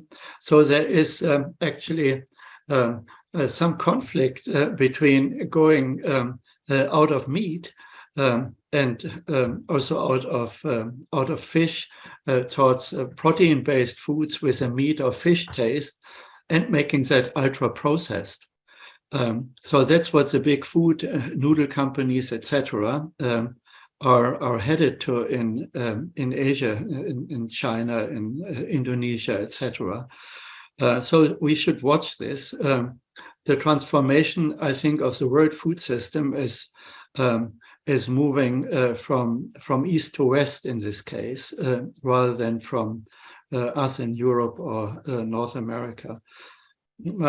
So that's the new proteins. You ask a specific question about success stories. Yeah. I think if you look, we do that in Africa. If you look at are there success stories in Africa in transforming food systems, improving nutrition, you always find half a dozen countries who are ahead on environmentally sustainable food system transformation, on nutritional improvement, on heading towards a bioeconomy with a food system embedded. So it's interesting to look at success stories by key aspects of the food system. They do exist. Thank you. Yeah, very good. And Bill, I think you had your hand raised as well. Yeah, I'd like to come back to Jess's point about ultra-processed foods. What's not to like about them? They taste good. They're widely available. They're inexpensive. They have a long shelf life. And I think that issue perfectly crystallizes the challenges that face us, because those foods are more readily available and less costly than healthy foods like fruits and vegetables. And the beef that is also widely used and less expensive. So the dilemma is, how do we transform that system so that the whole that fruits and vegetables become more readily available, more price competitive, and I think that means that the system really needs to be transformed, and part of that problem or part of that solution may be to move those subsidies from beef to fruits and vegetables. Very good. I think we've had. It's great to see that there are success stories and there are things that we can look to that we can change, and that as well. It was really reassuring to hear Ethan speak about how you can change misinformation. And I think those of us who work in nutrition in particular have had many years of disinformation or misinformation out there. There's just I'll end on one quick question in relation to that. So somebody is asking about, from a nutrition perspective, if you're going to do any studies, Ethan, in that, and in particular, are you going to look at interventions that would, along with accurate knowledge, could you include feelings, empathy, improving skills, and other strategies that might help people have a better understanding of the outcomes? I would love to do a study just focused on nutritional understanding. I'm very open to that idea. Yes, I would say yes. I'm open to everything. I think it's worth doing because this is important.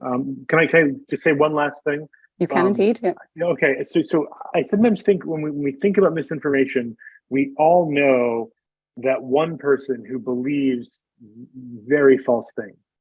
I call this sort of the crazy uncle phenomenon, right? Where we all know, no, I know this one person, all he does is just share false claims and they don't believe anything, and psychologists, of course, know that we overestimate the prevalence of people who are especially vivid, right? So people who really, cast a large shadow, who are charismatic or compelling, but those folks ultimately are unrepresentative. Though we might all be able to conjure the image of someone who resists information all the time and resists accurate information. The average person, I think, is responsive to accurate information. And I think that's important to keep in mind, even though we can all think of that one person we know is especially stubborn. Okay, very, very good. A very positive note to end on, I think. So we're up in time for our discussion session. So firstly, I'd like to thank our 4 speakers. That has been a fantastic set of talks and a very interesting discussion to have started the session on. We have a break now, and we're due back from the break now. I have to double check because I'm in a different time zone. So it's back in 12:10. So, and we'll be back with our session 2. So again, thank you very much to our speakers and to our everybody who posed questions, all our attendees. So see you at 12:10. I'm Jamie Ard. I'm a professor here at Wake Forest School of Medicine, the Department of Epidemiology and Prevention, and a member of the organizing committee for today's webinar. So hopefully you had a chance to tune in for the AM session. It was really fantastic, and I can guarantee that we're going to have an equally fantastic afternoon session here, where we're going to be focusing on specific impacts of the food system and potential solutions, going from sort of a global and macro perspective now to more of a micro perspective. We're going to talk about some of these challenges and health impacts at local community levels and individual levels. And we are lucky to be able to have a great lineup of wonderful speakers, starting off with Dr. Heather Eicher Miller, who is at Purdue University and is going to talk to us about the small little problem of food insecurity and the solutions. So welcome, Heather. Thank you so much, Dr. Ard. So I'm going to just go ahead and share my screen.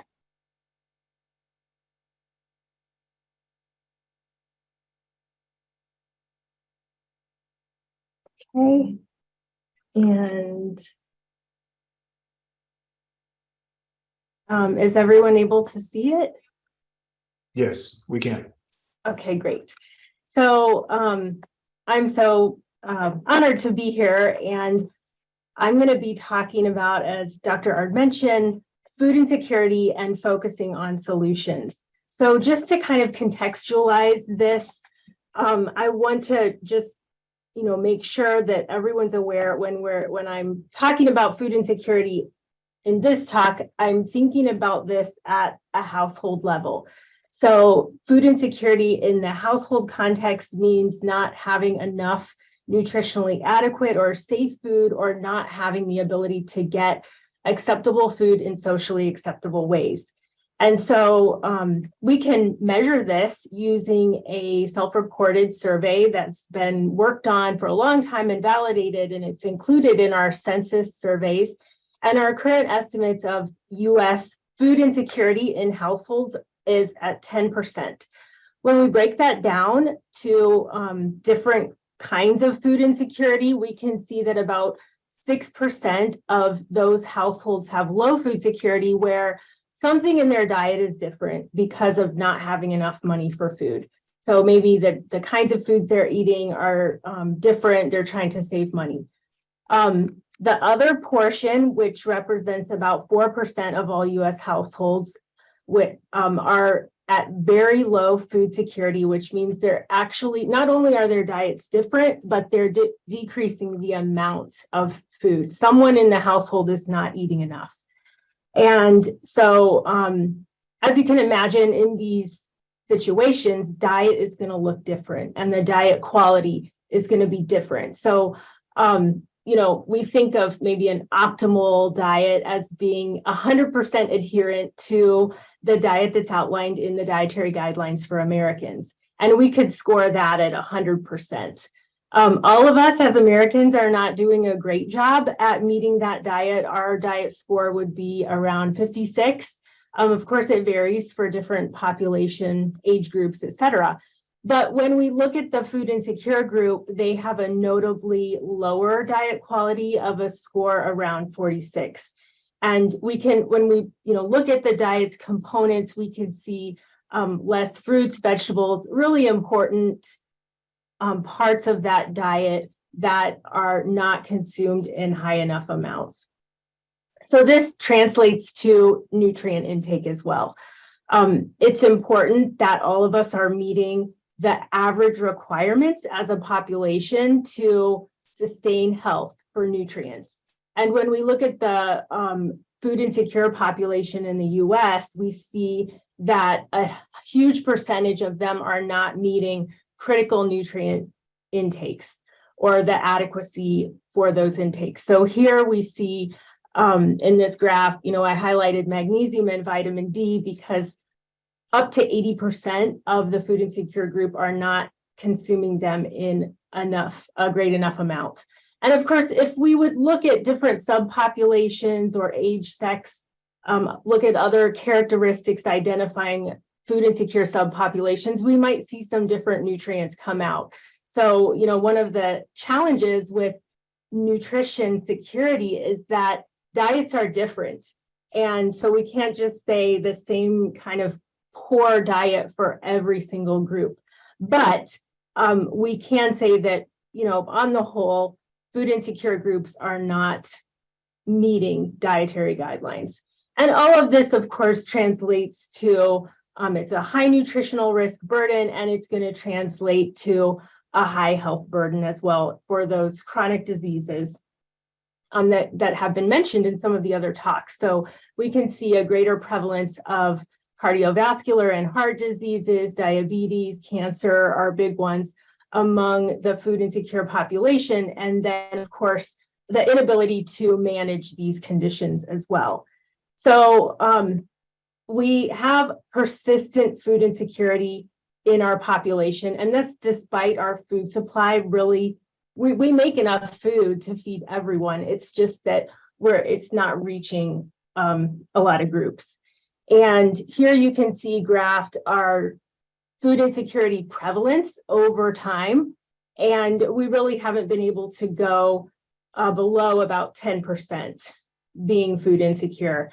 And we've seen even less kind of relative change among that very low food secure group. It's been staying at around 4%. So I think if we really want to improve food insecurity in our country, we need to focus on these groups that have a high tendency to be food insecure, and they may be more difficult to reach. They may be, having persistent food insecurity and very low food security. So that group that's actually not eating enough.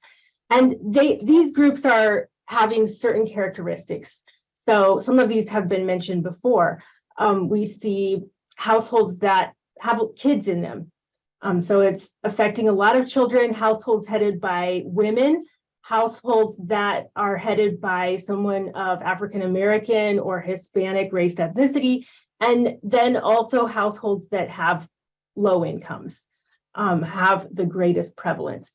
So I want to turn to now to talk about some solutions. I think if we really want to target these groups, we need to meet these groups where they come. We need to find locations where we can meet them. And so one of those is going to be the emergency food assistance setting and meeting them through that system. And then another component I think that can be a very powerful part of interventions is nutrition education. And that's already been mentioned before too. So I'm building on that. So first we'll talk about the emergency food assistance system, and I'm going to talk about 2 studies that we carried out. But just to ground everyone, so this system is comprised of, so this system is delivering free food to clients, and about 25% of those foods can or often come from the USDA's TFAP program, or the Emergency Food Assistance Program. The other 75% come from private donations and maybe organizations like Feeding America, et cetera. So those foods are collected by food banks, which are generally kind of scattered throughout states. And they are centralized food distribution organizations. And then they collect that food and they send it out to their member food pantries. And these food pantries are usually located in a community center, some kind of community organization. Maybe it's religiously affiliated. But they are the ones that actually deliver the food out to households. And usually that food is just provided on a first come, first serve, show up kind of basis. So there's very little requirements that people have to, or hoops they have to jump through to get that food.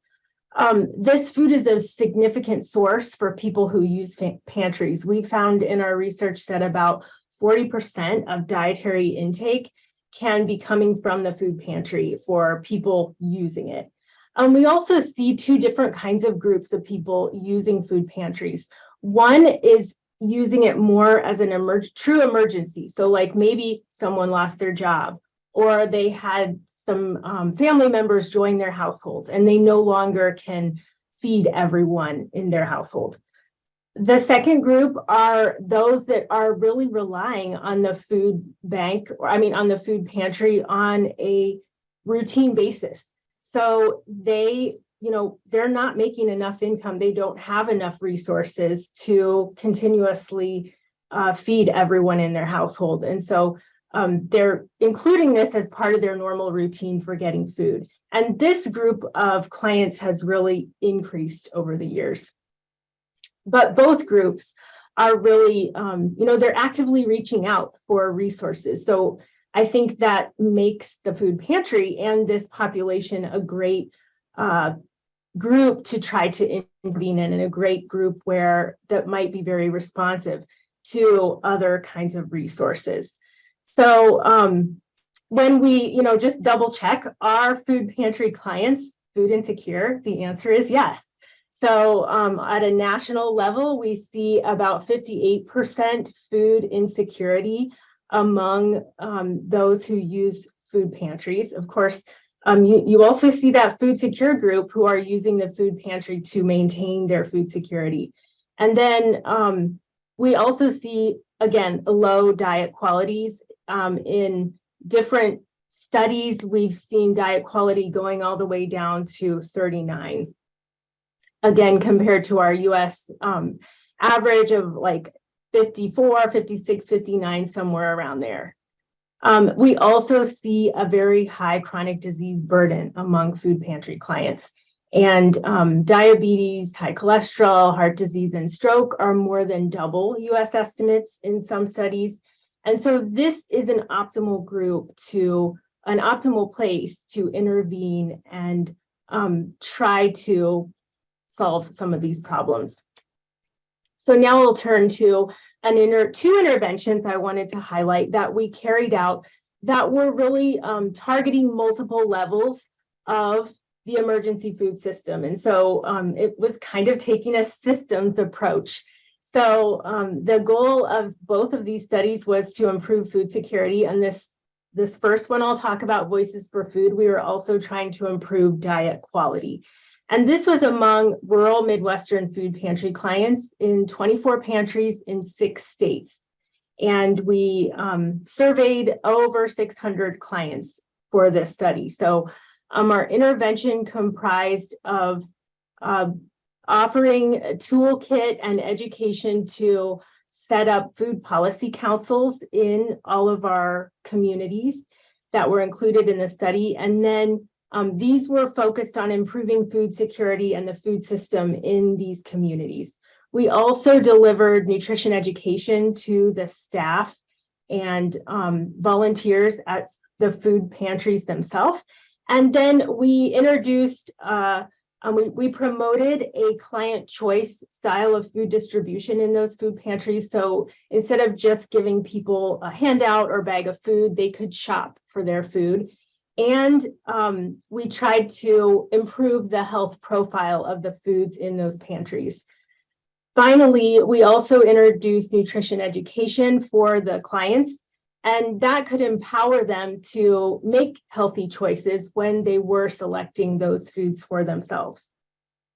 So in this study, we did also have an experimental component where some of the communities got a coach to help them really implement all those different parts of the intervention. But we found that the coach didn't make a difference, but that all of our communities improved food security over time. And this was over 2 years intervention design. So about participants improved their food security by about 15%. And we also saw diet quality scores go up by about 4 points. So both food security and diet quality were improved over time in this intervention. Another similar intervention carried out in the food pantry setting and kind of targeting multiple levels of the system was called Reaching Rural Veterans.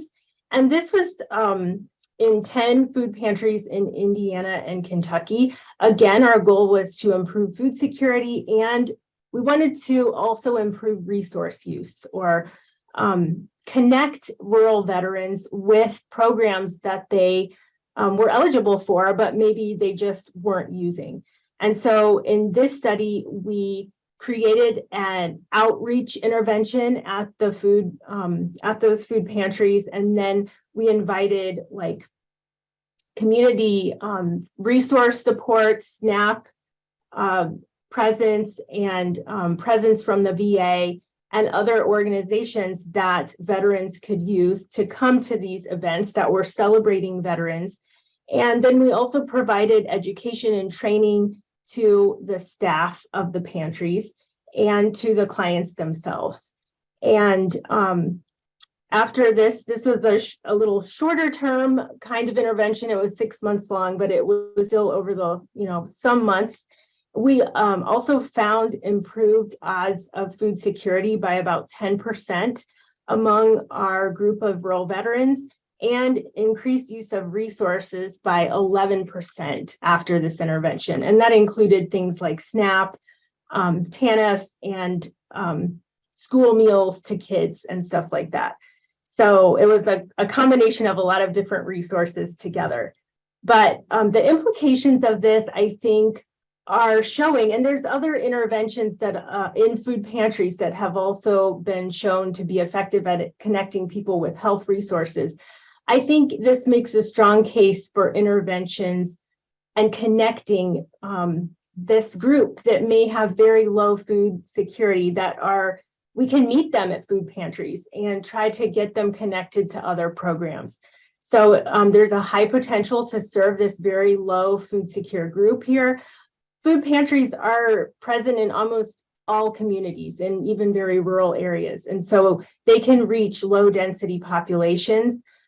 They can help, they're already a place where resources are, and community relationships can be built there to link people using them with other resources in their communities.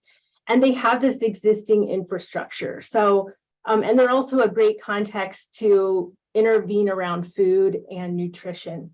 So I think a need coming out of this research then is that there could be a greater connection between the emergency food system, food assistance and other resources to close the gap in eligibility and use of resources, and how households may be using multiple resources over time. The other thing I wanted to highlight, and you already heard me mention, nutrition education in our interventions. I think nutrition education is something that could be maximized to a greater potential. So, and I want to talk about, there's two main nutrition education programs in the US. One is called SNAP Ed, and it's kind of a sister program to SNAP, or the food stamp program, but SNAP is delivered completely separately from SNAP Ed. And they're both provided to low-income populations. SNAP has been extensively evaluated, and it's really critical. It's a key program in reducing food insecurity in the US. So I just want to highlight SNAP is extremely important, but SNAP Ed has really had very little evaluation in comparison with SNAP. And so that's why we wanted to focus on SNAP Ed as an important nutrition education program. There is also another program called FNEP that also delivers nutrition education, and both SNAP Ed and FNEP deliver this in every single state. So there is already a network of nutrition education. It just, may be able to help even more. So we evaluated SNAP Ed using a randomized controlled trial design that was longitudinal. And we found that household food security among the group that got the SNAP Ed improved by 25% from baseline to 1 year later. And we also evaluated that and looked especially at whether, was this really SNAP working behind the scenes or some other factors? But we found that this improvement in food security was regardless of food assistance use, whether it was SNAP or WIC, whether it was urban or rural location, program factors like who the nutrition educator was, or how many lessons beyond the core lessons that these participants took, environmental factors like access to food pantries, housing prices, or the availability of SNAP authorized stores. So despite all those factors, nutrition education was improving food security among participants. And we followed up with a second RCT, again over 1 year, to look at diet quality.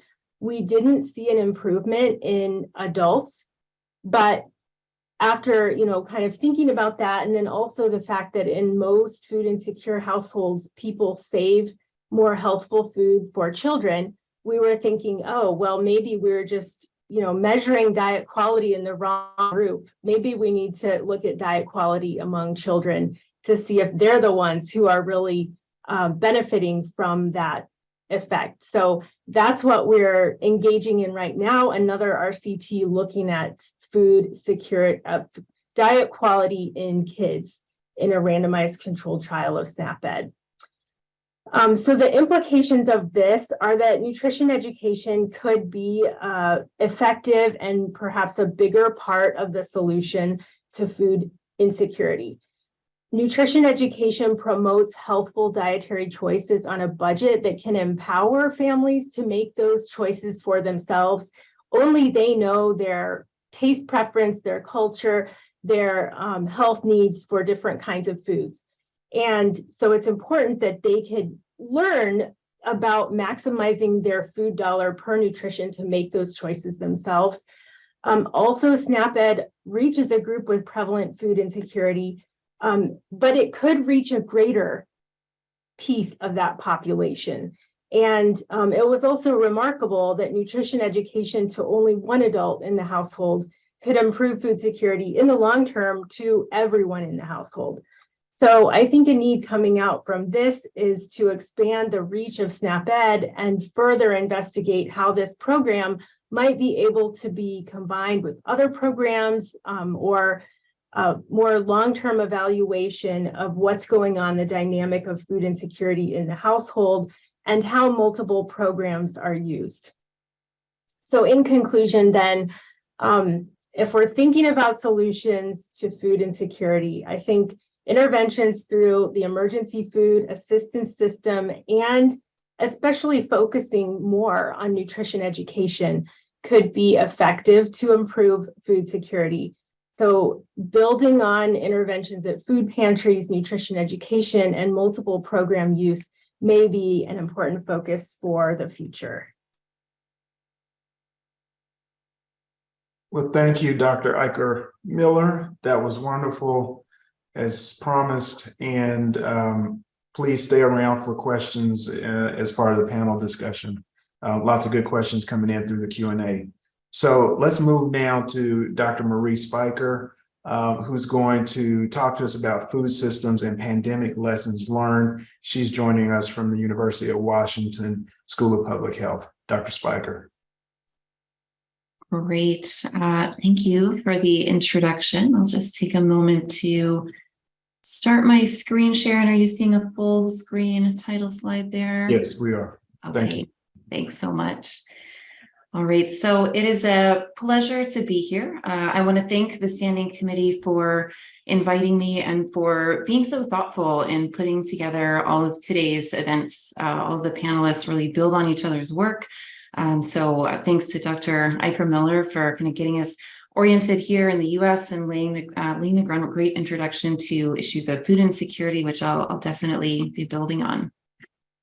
I'm joining you all from Seattle, and I want to acknowledge that I'm on the traditional land of the Coast Salish people, land which touches the shared waters of all tribes and bands within the Duwamish, Puyallup, Suquamish, Tulalip, and Muckleshoot nations. I'm here today to talk about lessons learned about food systems and health from the pandemic, and I'll start with some really big picture acknowledgement, which echoes the intro we had to these issues this morning, that we're seeing food systems affected not just by one crisis, but by the confluence of multiple crises. So Dr. Fonzo earlier this morning used the terminology of polycrises. We're seeing COVID-19, conflict, climate change. Some people are calling these the triple C's or the three C's. And the thing about these multiple crises, the three C's, is that they're not just affecting food systems and health systems, but they all affect each other. So as just a few examples of interconnections between COVID and climate change, for example, for some food systems workers, these have posed simultaneous occupational health risks. So I don't know how many of you have seen photos from the past few years of farm workers wearing masks and respirators out in fields to protect themselves from both COVID-19 and wildfire smoke. This is something that we've been contending with here on the West Coast. Climate-related events can also hinder pandemic responses. So, for example, it gets more difficult to implement any kind of COVID-19 treatment or prevention in the aftermath of extreme weather events like hurricanes or floods. And then climate change is implicated in the emergence and spread of zoonotic diseases in general. Climate change also has potential linkages to conflict, as climate change can catalyze resource scarcity that has its own social and economic consequences. And then conflict and COVID-19 are interrelated as well at a variety of scales. So when we look at different settings around the world, we have examples of where the pandemic may have temporarily attenuated conflict in some settings.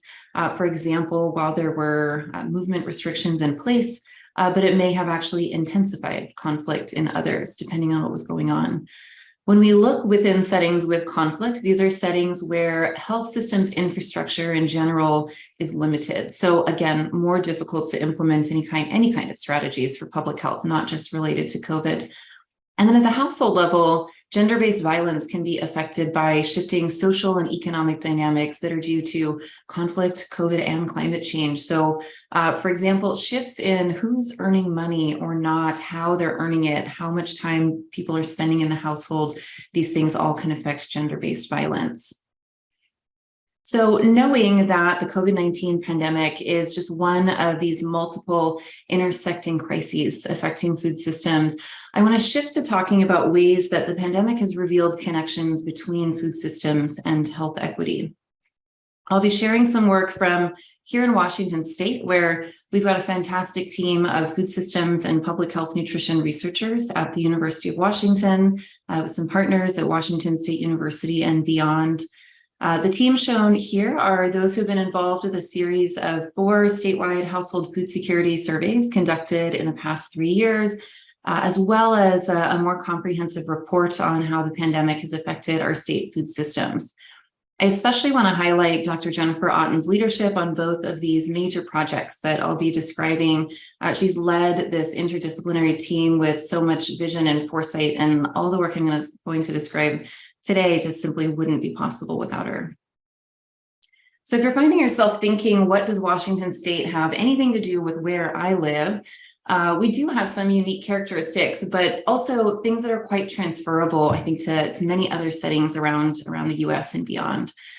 Here in Washington State, we have a few large urban centers as well as powerful rural communities. We are worried about housing costs and food and fuel prices, as people in many parts of the country are.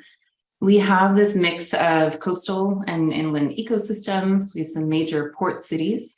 We have a mix of both large and small scale agriculture, whereas a state we produce over 300 commodities. And we're struggling with certain kinds of food systems infrastructure, like with processing capacity for small and mid-sized livestock producers, as we're seeing in other parts of the country as well.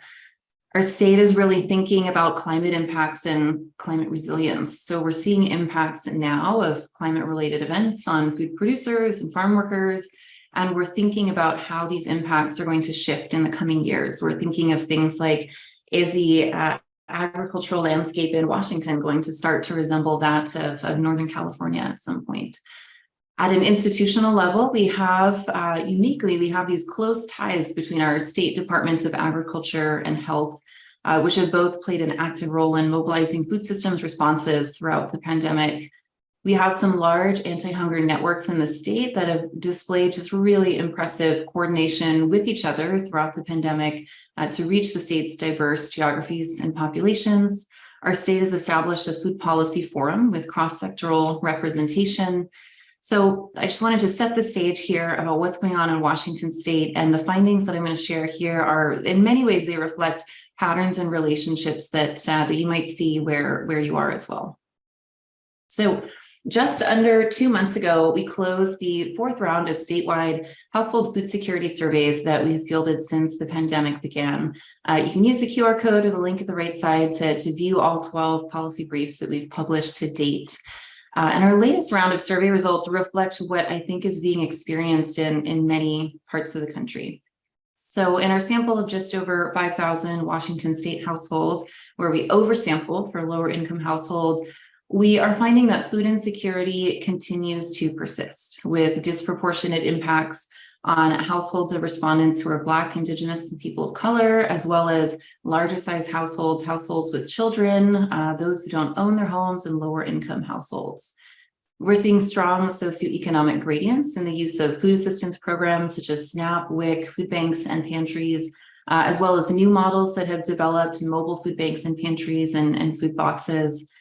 And in this latest survey round, we also fielded some questions related to household financial resilience, including some items related to absorptive capacity and adaptive capacity, questions that were developed by the Gretchen Swanson Center for Nutrition. And among households experiencing food insecurity, the #1 expense that was reported as hard to afford in the past month was groceries. That rose to the top of the list, even more so than housing costs, which really shocked us here in Washington State. Among households experiencing food insecurity, it was also more common to be changing where and what they ate in order to cope with food price increases. We saw nearly universal concern about food price increases in the next 6 months among those who were food insecure. So all of this is a snapshot of what we are seeing here in the household level as of just a couple months ago, December 2022 into January 2023. And I also want to share results from a more comprehensive report that we published in early 2022, commissioned by our Washington State Department of Agriculture, on how the pandemic has affected our state's food systems, including issues of household food insecurity and food access, but also covering impacts on food production and food supply chains. In compiling this report, we synthesized over 10 rich data sets and surveys that were collected throughout the state during the first 18 months of the pandemic, some by our teams here at the University of Washington, as well as our collaborative partners throughout the state that you can see here in the column on the right. These data sources we drew from, they focused on different key populations, including food producers, farm workers, food supply chain stakeholders, tribal communities, households, parents and young children, and childcare workers. And the survey data that we drew from collectively represented more than 14,000 responses across the state. We also interviewed key stakeholders across the food system to gain perspectives in areas where we had gaps or where we needed more interpretation. We supplemented with literature reviews, news sources, and analysis of federal, state, and local policies in play during this time. So I'm going to share just a few highlights from this comprehensive report. The first is that here in Washington state, the first 18 months of the pandemic pushed our state food systems close to, but not over, the brink of failure. Some of the major stress points in the system, and many of them were catalyzed by these dramatic shifts that we all saw and participated in, right? Shifts in consumer demand away from schools and restaurants towards groceries.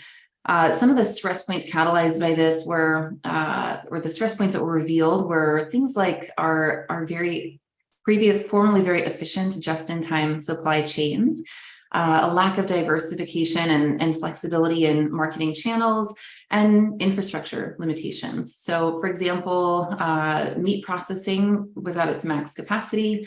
We also ran into issues where we had surpluses of some foods, but didn't have the processing or packaging in place in the quantities needed to help everyone to quickly pivot to new sales channels. So, for example, we have this surplus of potatoes. They weren't necessarily getting to people, and it's not that we didn't have enough potatoes, it's that we didn't have the consumer-facing packaging and labeling ready to be able to sell those in supermarkets instead of schools, at least on a really quick turnaround. And the kind of adaptations that kept the system from breaking were things like diversity and redundancy that helped supply chain actors to be able to pivot. As well as these rich ecosystems of relationships and partnerships that allowed organizations to combine forces, to explore innovative ways of delivering services. And also strong response from our public agencies was important here. It wasn't just about an infusion of funding, which was critical, but it was also about convening the right partners, holding regular roundtable meetings to connect organizations to resources and facilitate these collaborative networks. Another thing we saw in this comprehensive look at the state's food system is that the impacts of the pandemic were felt unevenly. So you saw this before in our latest round of household food security data, but we also saw uneven impacts among food producers and supply chain actors. Adaptation is costly, and so not all farms and ranches were equally capable of quickly pivoting their operations.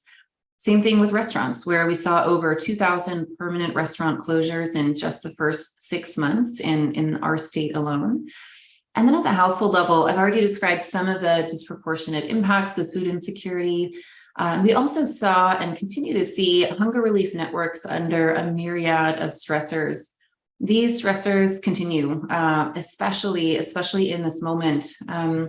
9 days ago, federal pandemic boosts to SNAP expired. And so here in the month of March, Washingtonians will have 93 million fewer dollars to spend through SNAP as a result of this, just this month alone. So hunger relief networks are now facing continued need, now exacerbated by this expiration, this dramatic reduction in SNAP, and coupled with rising food prices, which have gone up 10% nationwide in 2022 alone. Earlier today, we heard some content about the importance of reflecting the externalized costs of food production by perhaps including them in our food costs. And while I can appreciate this intellectually and sort of from a systems level, seeing on the ground how much households are struggling in this moment with current food prices means that we really need to be thinking about equity as we try to operationalize some of these goals. The pandemic has drawn much needed attention to our food and agriculture sectors, these sectors and the workers in these sectors are undervalued and underprotected. And despite the fact that they're undervalued and underprotected, folks working in our food system have displayed some incredible innovation. And some of the adaptations that we saw during the pandemic ideally should be maintained. In the past few years, we've seen the emergence of things like new channels for farmers to sell their products, new channels for food distribution and delivery to consumers, new models of food assistance and related services, things like these mobile food pantries or telehealth and virtual WIC visits, which we did a mixed method study here with Washington State WIC, and these virtual visits were so important for helping people to access these critical nutrition services, and this format is one that ideally should continue.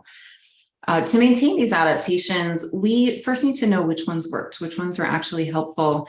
We also need to recognize that the regionally, locally, and community-held expertise of the many people working throughout the food system, and we need investments and policies that can support these adaptations.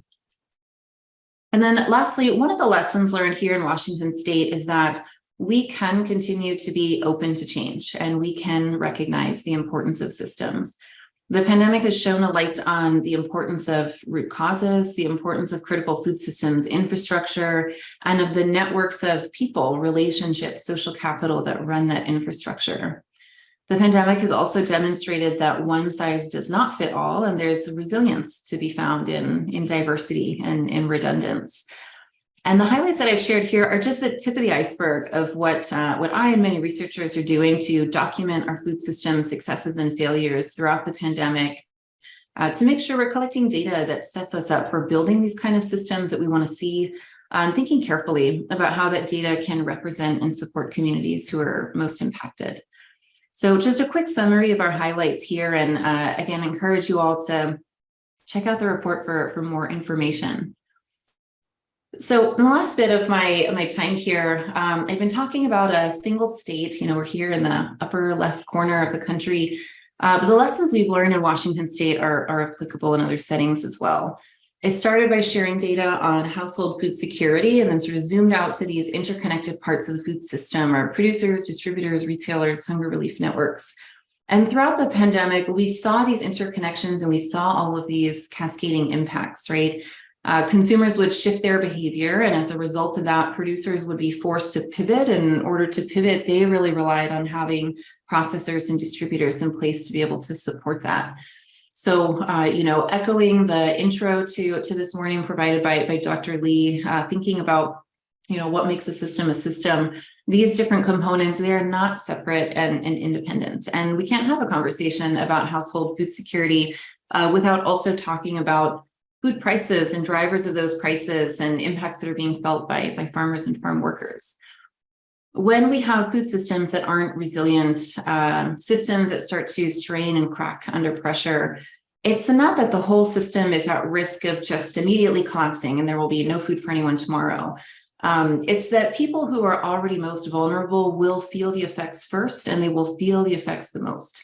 So we see this with households experiencing food insecurity driven by financial stress. We see this with farmers and businesses who might not have the supports in place to be able to pivot when they need to. We see this in our workers, whether we're talking about farm workers, restaurant workers, or longtime staff at hunger relief networks who are feeling really burned out and still working and running at a full-on sprint 3 years into the pandemic.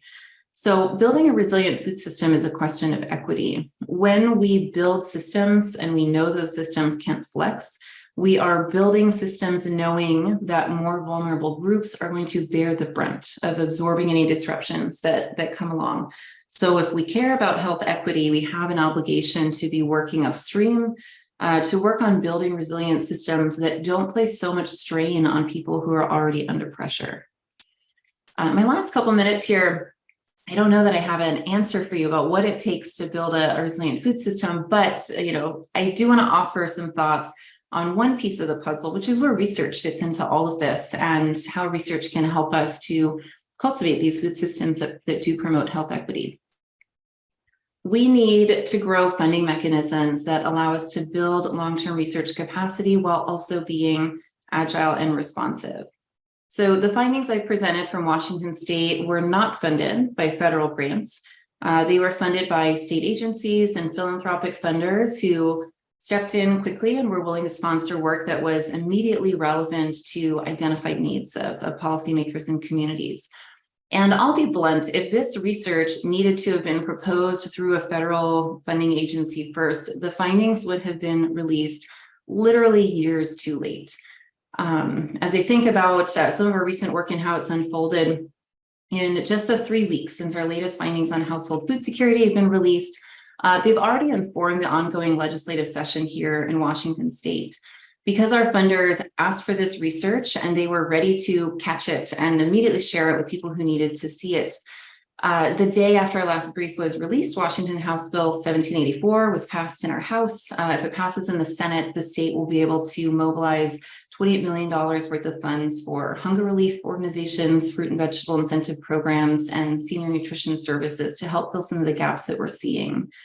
The Seattle Times editorial board just the day before yesterday cited some of our work in expressing their support of this bill. And so having state level and philanthropic funders who help us to do this kind of agile, responsive, policy relevant research, this is so critical.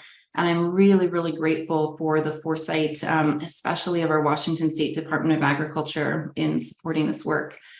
The downside, though, of this more responsive model is that it leaves us as researchers scrambling to fill long-term staffing and training needs. So as an early career researcher and one who's in the highly precarious position of needing to raise a portion of my own salary through grants, I can't overstate how challenging this is to be caught between wanting to build long-term research capacity and wanting to be responsive to emerging needs that are driven by community partners and policymakers, and where you don't always have a sense of what the exact needs and questions are going to be over the next couple of years. So we need funding models that allow us to do both. And the two things that go hand in hand, right? Being able to respond to things quickly is something that takes time to develop. It takes time to develop that expertise in those partnerships. And the things we learn when we're working with communities, with policymakers, these things direct us to longer term lines of scientific inquiry that ultimately are more meaningful and more actionable. In thinking about how we do research and specifically how we set priorities for funding research, if we're serious about working upstream and investing in prevention, we need to get more comfortable with a long and indirect causal chain. So in public health, we embrace the model of the social determinants of health. We are aware of the social and structural factors that influence human health. And the food system embodies many of these social and structural determinants of health. And the pandemic, we're seeing that it's revealed and amplified many of the inequitable health outcomes that we see among households and workers. But the pathway from resilient food systems to equitable health outcomes is a long one. There is no short, straight line between those two things. It's difficult to measure. And the way that we get to a more resilient food system is not a straightforward task either. It's one that involves issues of critical food systems infrastructure, of governance and decision-making, workforce, living wages, fair working conditions, and more. In the food systems space, as in many research areas, we're seeing the potential of big data, machine learning, and AI algorithms, and all of this is very exciting. But something that I hope doesn't get lost is that the more data we generate, the better we need to be at interpreting it. And so as we sharpen these different quantitative skills, our skills in qualitative understanding of complex systems are going to become more and more important. It used to be the case, if we look back, decades, it used to be the case that we had a little bit of data and a lot of interpretation relatively. And the new problem we're facing is tons and tons of data and not even knowing what to do with it all. So there's this component of kind of a qualitative analysis and understanding of systems that needs to happen. But we also need to make sure that we're investing in the whole pipeline of research, including translation, dissemination, and implementation. We can't consider these pieces as an afterthought or a bonus or just cross our fingers and hope that somebody's going to do them. They are critical parts of the research process, and they have their own scientific approaches that need to be invested in. And then lastly, as I think about approaches to research that can help us with this idea of healthy people, healthy planet through resilient food systems, we need to be using all of the tools in our toolbox. So we need to use and value and fund a broader range of research approaches than what we are using right now. We need research that tells us about the big picture. So what are the trade-offs and uncertainties? And some of this requires transdisciplinary work, and the presentations from earlier this morning, I think, illustrated the power of some of this work. We also need research that tells us about the details, right? What's the reality, the lived experience, the nuance? When we detect an association, what's going on in that black box between one variable and another? What's the explanation? So we need to value qualitative methods and the social sciences within this work. We also need research that tells us about connections. How do systems components influence each other? And methods to map and model complex systems are particularly useful for this. And then lastly, we need research that tells us about ourselves. So as an ecosystem of evidence generators and decision makers, how can we be more effective? Our gaze is often turned towards more vulnerable groups, and we need to expand that gaze to also include powerful groups of people who are shaping the systems that we all operate in, and in many cases that includes ourselves. So how are we making decisions? How is our work informing the decisions of other influential players in the food systems? And you might view these things as peripheral, but they're really not. So qualitative methods, implementation, and decision sciences, these are all areas where, again, we need to use them, value these tools, invest in them, and build capacity. So I will leave you with this summary here, and I am looking forward to the panel discussion. Well, thank you, Dr. Spiker. That was really great, and really nice demonstration of the having the infrastructure in place to be able to really respond to the opportunity to generate data that then has a direct impact on policy. So I really appreciate that example.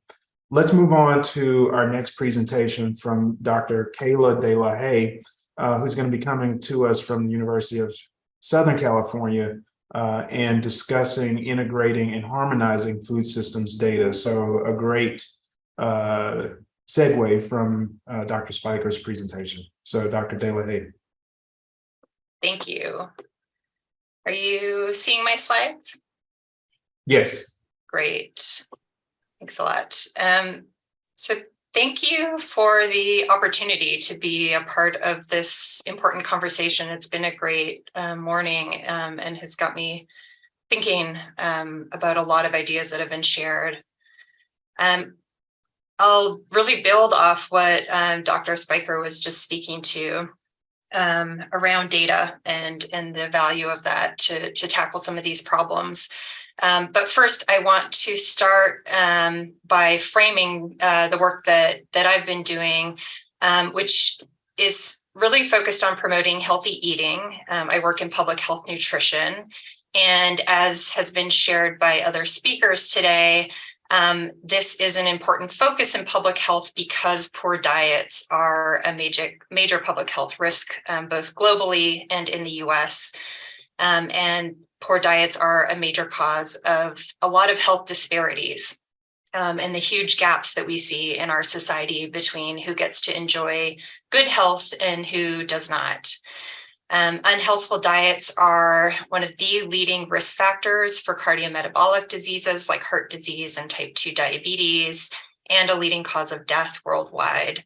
And in the US alone, poor diets are estimated to cause 678,000 deaths each year. What people eat, I think, is often portrayed both in medicine and in the general public as a personal choice. But as we've been discussing today, eating, and especially the ability to eat a healthy diet, is really driven by many factors. It's partly influenced by individual factors like people's physiology, their genetics, their knowledge, and their skills, but it's also very much influenced by household finances, social contexts, community and built environments, and broader macro forces like food policy and the food industry. And it's really important to keep in mind that people who face some of the greatest structural barriers to healthy eating across many of these levels are often communities with low incomes and communities of color. In line with the focus of this workshop, I think this ecological influences on eating are actually best thought of as a complex system where there's factors across all of these layers that are really interacting to influence what people eat. And so to understand and change people's diets, we therefore need to understand and change this complex system. But there are some big challenges to doing this. To develop whole of systems solutions and evaluate their impact on population nutrition, we really need data about these food systems, meaning that there's data about the many levels and features of the food system, and that this data needs to be identified, integrated, and analyzed. And that allows these systems-focused data and insights to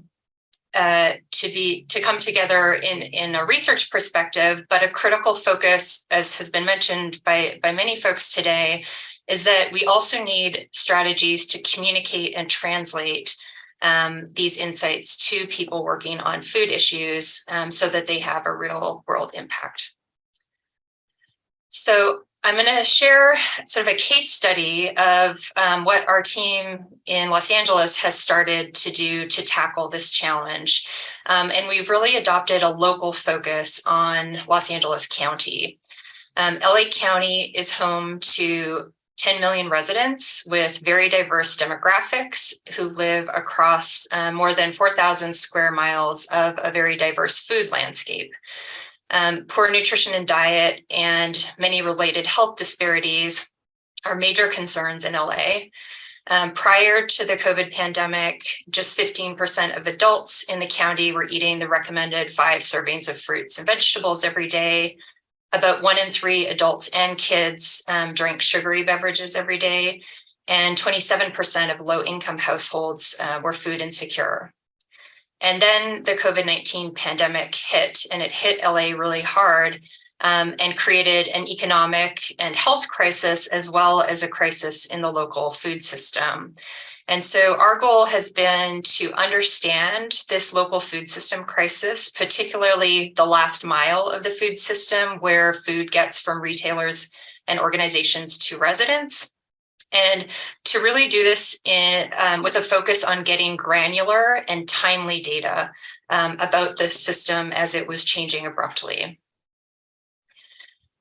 So to tackle this challenge, we've taken a team science approach. Our team includes scientists who are experts in public health, public policy, behavioral science, geography, and data science. And critically, we've built strong multi-sector partnerships with local government and local community-based organizations who are working on food issues, in particular, a newly established Food Equity Roundtable in LA County, who've just launched a strategic plan to tackle food system issues. And we've also established multiple public and private data partnerships with entities who have a lot of timely and granular data on features of the LA food system.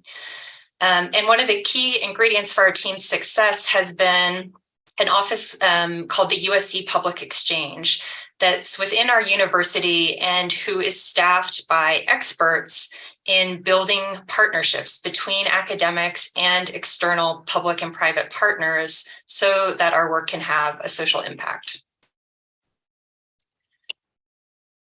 So a first phase of this work has been to develop a food systems map for LA County based on the input of local stakeholders. So these stakeholders worked with us through a series of group model building workshops to identify what they perceive as the local drivers of food and nutrition security and their complex causal chains. And these factors on this map, I know you can't really read them and that there's a lot there, but a key point of representing this complex system is that there are factors that range from individual and household level to factors of community food environments and resources, up to larger structural and macro forces like climate change and structural racism. And what this map really represents are local stakeholders and experts' collective mental model of this problem. It also serves as a systems thinking tool that we are working on ways to share back with stakeholders. And it's a tool that we are using as a research team to inform what we need to understand in this system and the data that we need about this system. Our partnerships and system insights have allowed us to build a pipeline of information about the local food system that comes from diverse sources that include large scale and representative population survey data, big data like crowdsourced data on the retail food environment or data on human mobility. It includes public program and demographic data and data on consumer purchasing, as well as data and insights from our government and community partners that includes the perspectives of LA County residents. I'll share some of the insights from this work and how our integration and analysis of data about multiple facets of this food systems have allowed us to gain insights on how the system is rapidly changing and the impact on people's diets. The first of those insights is around a food insecurity crisis. So by doing frequent biweekly surveys among a representative sample of over 1,500 LA County residents, we were the first to document in May of 2020 a significant spike in food insecurity in the county in those early months. Food insecurity rates quickly started improving through 2021, but we've now documented a significant worsening in food insecurity in 2022. So in 2022, we found that 37% of low-income households were food insecure, and this is up from 28% in 2021 and significantly higher than rates a decade before the pandemic. As one Latina mother described to us in interviews that we've conducted with LA County residents in December of last year, she said, during the pandemic, that was my fear, that my children didn't have enough. I started skipping a meal to make sure that they were fed, and it's worse now because the bills went so high and it's kind of scary. Our team was also able to quickly document who in LA was most vulnerable to food insecurity. For example, rates of food insecurity have been 2 to 3 times higher among Latino and Black residents compared to white residents over the last 3 years. They've been higher among women compared to men. And in areas of South and East LA, we've seen some of the highest food insecurity burden. Our survey research has also found that half of LA County residents reported changes to their diet in the first year of the pandemic, about a quarter reporting healthy changes and a quarter changes that were unhealthy. And we found that those unhealthy changes were more common among residents who had experienced food insecurity compared to those who were food secure, and also for people who had neighborhood barriers to food access. Using data that was shared with us by partners who were tracking the rapidly changing food assistance landscape, we were able to identify and map 836 food assistance providers that were operating across LA County in 2020. But there were important gaps in access in some areas with high need.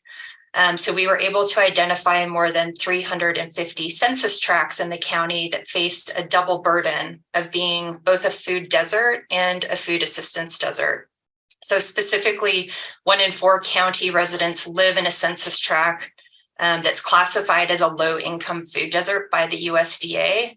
And in 65% of these food deserts, there was no food assistance provider. And we also found, and that's illustrated on the map that you see here, that many of these double burden neighborhoods were concentrated in parts of Los Angeles that are, many of whom are communities of color and historically under-resourced neighborhoods. We've also examined data about the retail food landscape that has come from different private and public data sources. Our spatial analysis of households' 15-minute walkable cities meaning the area that each household can reach within a 15-minute walk, given the road and street network around them, and the retail food outlets that are in those walkable spaces. That analysis has shown that the neighborhood food desert label really obscures some important details about our local food landscape. We do find that particular clusters of households, so those household dots in red on the map on your left, those that they were living in food deserts and had no access to a supermarket within a 15-minute walk in those particular red clusters. However, most households in these neighborhoods, those in blue and green on the right map, did have access to many stores that are selling groceries. But our audit of these stores and interviews with a lot of the residents in these neighborhoods confirmed that most of these stores had very limited, affordable, and healthy food options. So despite the sort of picture of the food desert not having retail food, there was a lot of retail food there, but some real challenges in the quality, affordability, and healthfulness of food in those stores. Working with research partners at MIT, we've used large-scale mobility data that's captured on people's smartphones that shows people's locations as they move throughout their day, allowing us to observe food outlets that millions of Americans visit on a daily basis. This data was shared with the MIT team and our research team by Cubic as part of their Data for Good initiative. And we found that the food environments that residents use are not just in their home neighborhood, not surprising. Many of them are miles from their homes, particularly visits to restaurants and fast foods, and that these trajectories of food mobility changed a lot during the pandemic. We found evidence that exposure to poor mobile food environments and unequally affects some vulnerable residents, and that these mobile food environments influence people's food choices, such as their visits to fast food outlets. And then lastly, timely data about changes to the food environment that was shared with us by Yelp allowed us to document that there was a 17% increase in food outlet closures in LA County in 2020 compared to the year prior to the pandemic. But in LA County, these were primarily temporary closures. But they occurred equally in food deserts as well as in more fertile food environments. And they were dominantly occurring in key food corridors in the county, affecting food access there. So finally, a major focus of this work has been to bring together and translate these food system insights to people working on food issues in LA to have an impact on the food system quickly as things are changing and as resources are being allocated. So to do that, we are developing a local food system data dashboard that brings together many of the types of data I've just talked about many system aspects of the food system and features of that food system, so that implementers, funders, folks working on food system initiatives could examine and track those multiple levels of the food system features as they're planning, implementing, or evaluating projects. And as part of this effort, we're regularly releasing very publicly accessible and in-depth reports on our findings with clear recommendations. In a very related effort as part of the NIH's Nutrition for Precision Health initiative and the Aiming Center that is leading the AI and modeling efforts for this consortium, we're translating similar rich and integrated data about both precision nutrition within the person, but also the complex food systems that surround people into virtual laboratories.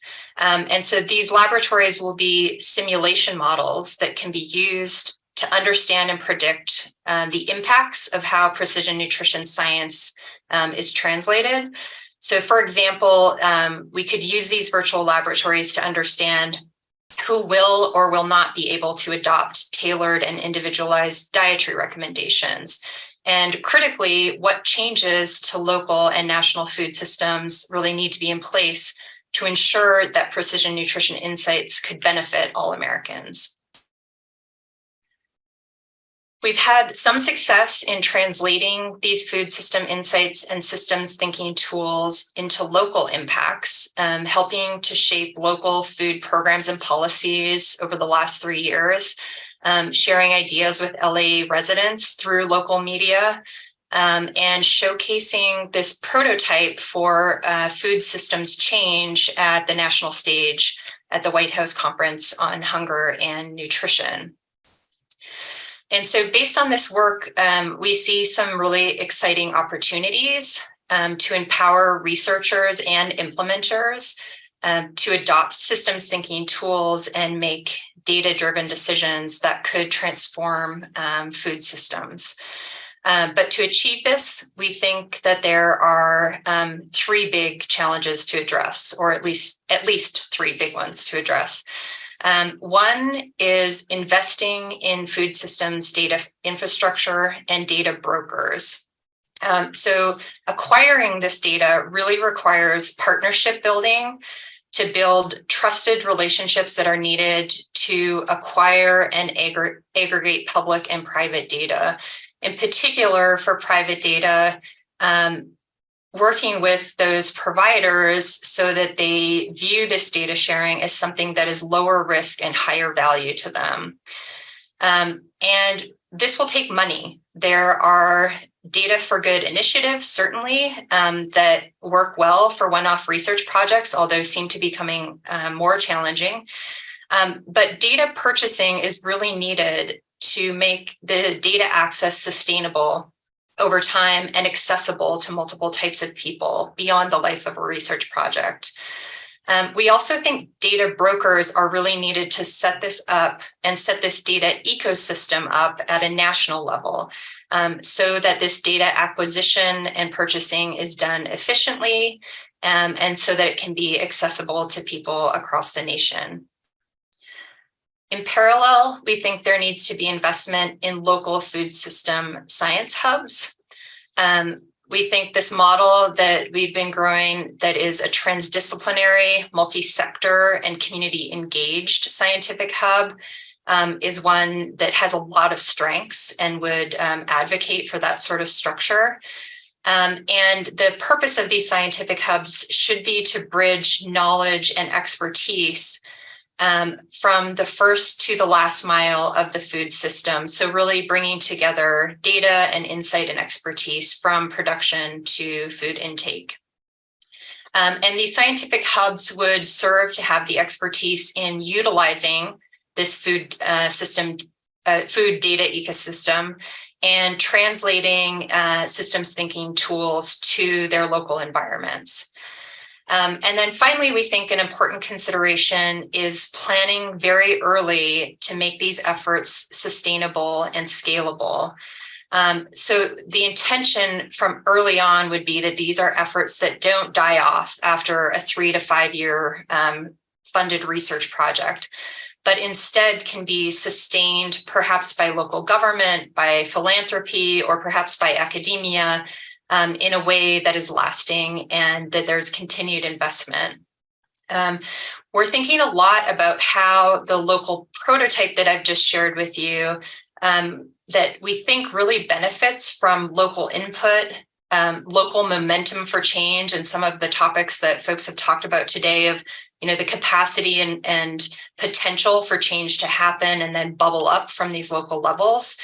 And also the benefits of taking this granular focus of really understanding the local perspectives, the local food issues, and getting granular data and insights within a county or within a city, how that could be scaled to other regions and at a national or international level.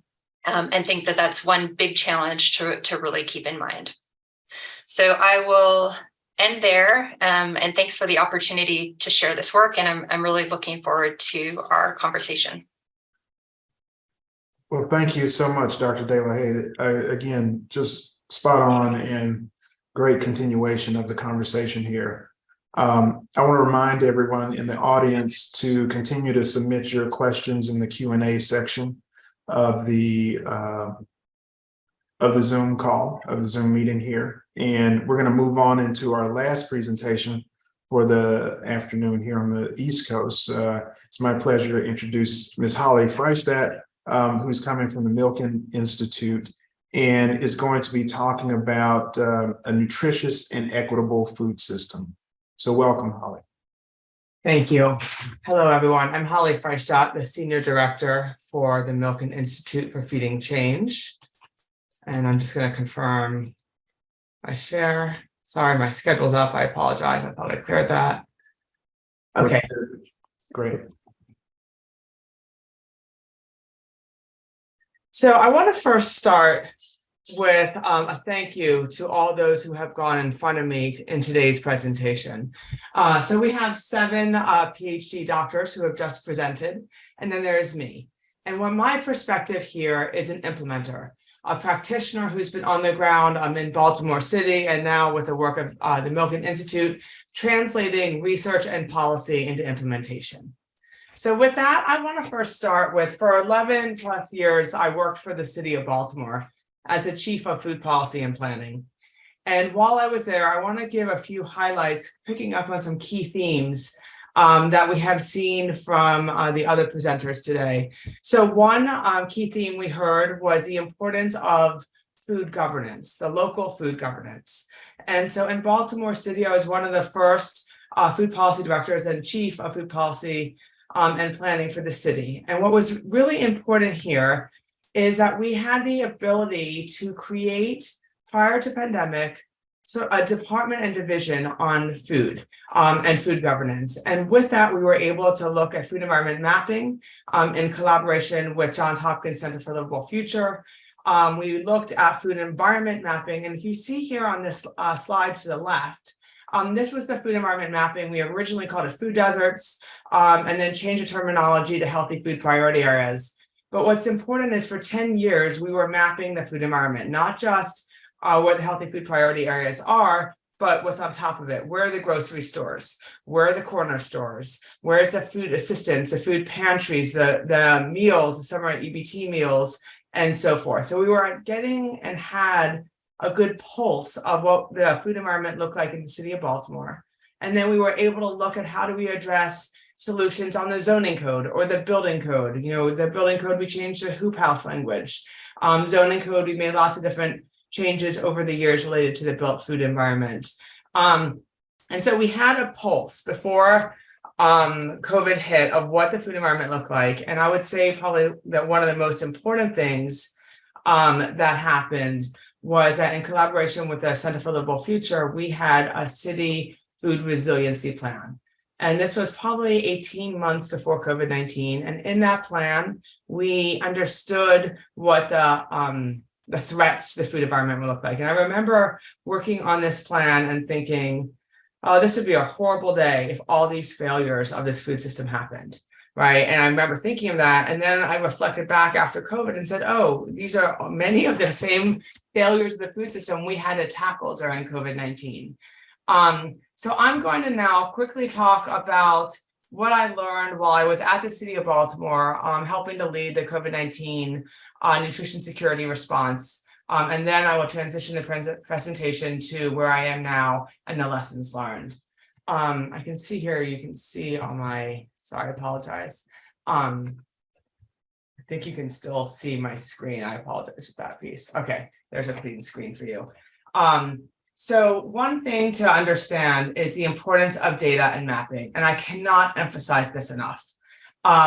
So we were mapping, and I felt like by the time COVID hit, we had a good understanding of how to map the food environment. We have our healthy food priority areas, right? COVID hits. That data is irrelevant within a moment in time, right? We know that food insecurity rates have skyrocketed when everyone needed to go back home, not work, and so forth. And we realized that we needed to have an accurate way to map the data of the current situation to be able to understand how to tailor and adapt and respond our COVID-19 nutrition security response. So you can see to the map to the right, what we were able to get from the state of Maryland was monthly SNAP data. This is really important. We never were able to get that before. And this is something we need to see access to data like this for the future, not just during pandemics. So we were mapping SNAP enrollment and participation on a monthly basis for the entire, like the 2 years I was running the COVID-19 response in the city of Baltimore. So when we started to see at the same time, we were mapping COVID rates. So we would overlay those maps, and then we would look at what our response would be. And then when we would see a peak in COVID-19 transmission, we would adapt and move our response accordingly. So the mapping of live data mapping, or as close to live of at least once a month, really did help us respond and adapt, and not just use it as information, but response. Another component we did in the city of Baltimore was to use this mapping and data to create briefs that would influence policy, procurement, and funding. So this is another translation tool that we use to be able to speak with electeds. Another point I want to make, lifting up from other speakers this morning, was really looking at the response and the last mile. So what we learned in Baltimore and sort of the innovations that we've seen, we worked very closely when I was in the city of Baltimore with the Maryland Food Bank, but we quickly realized that our needs in Baltimore were so great that we needed to operate and run our own food distribution system. So looking at innovations, we were able to convert our convention center, which was closed down at that point, into a food distribution center. And they brought back, employees who were, at home because they didn't have work, back into the convention center to operate and run a food distribution center. Then Amazon was willing to bring in their, as pro bono, their drivers, and create a software program for us to deliver home-delivered grocery boxes and produce boxes to homebound elderly and COVID-positive families. And so that was in addition to providing distribution to community-based organizations. And so that was an example of where we saw innovation. Another area that I thought was really an innovation that I hope and wish would continue is procurement guidelines. So during COVID, we had the emergency, operation procedures that allowed for multiple procurement contracts for food distribution. So rather than being one procurement for food and the lowest bid, we needed to have a resilient procurement system, right? So we had 3 to 4 different procurement vendors, meaning we were able to procure with common market, with local regional food, and we could have multiple contracts to have more diversity in our food system. And that is something that I would hope to see, would love to see in the future, of a reassessment of this theory of a single procurement process with governance. And then my last thought here on Baltimore before I transition is, so often we think that limitations are funding, right? And during COVID-19, we were able to utilize the FEMA funding, FEMA reimbursement for our COVID-19 nutrition security response, and around $60 million. So a very significant, this is just on the food distribution piece. And one of the things that we were able to do during that time was we could scale up 18,000 produce boxes a week at 90 community sites for 2 consecutive years without interruption. And the nonprofits in the community and the Department of Planning with the planners were able to determine which nonprofits were trusted and best to be able to distribute the food. They volunteered their time and the city paid for the boxes and distributed it to the sites. And then the volunteers then handed the food out to their community members. And so what was really important that I learned from this was during COVID, and we had the opportunity with FEMA to really bring to scale a large scale produce distribution. We saw increased consumption of fruit and vegetables, approximately 1 increased serving size a day for around 250,000 people. So it was a very significant response. So people will eat fruits and vegetables. Price has been a huge determination of people eating fruits and vegetables, and the location and access. Another piece is that we saw this really work in Baltimore, and the epiphany, and one of the reasons why I left soon after, was realizing that food access is not going to be enough, that we're not going to see the health outcomes and address a health disparity if we don't tie food to healthcare and health systems. So that brings me to my current job. I have been in this position for exactly a year now as a senior director for Feeding Change. The Milken Institute, for those who are not familiar with the Institute, we are a nonprofit, nonpartisan think tank. We're really sitting at the intersection of finance and health, really to mobilize and set vision with thought leadership to address complex social issues. So in this case, we're talking about the complex social issues of food systems. And so within the Milken Institute, just kind of anchoring where we sit, Feeding Change, we are the center that really focuses on food systems.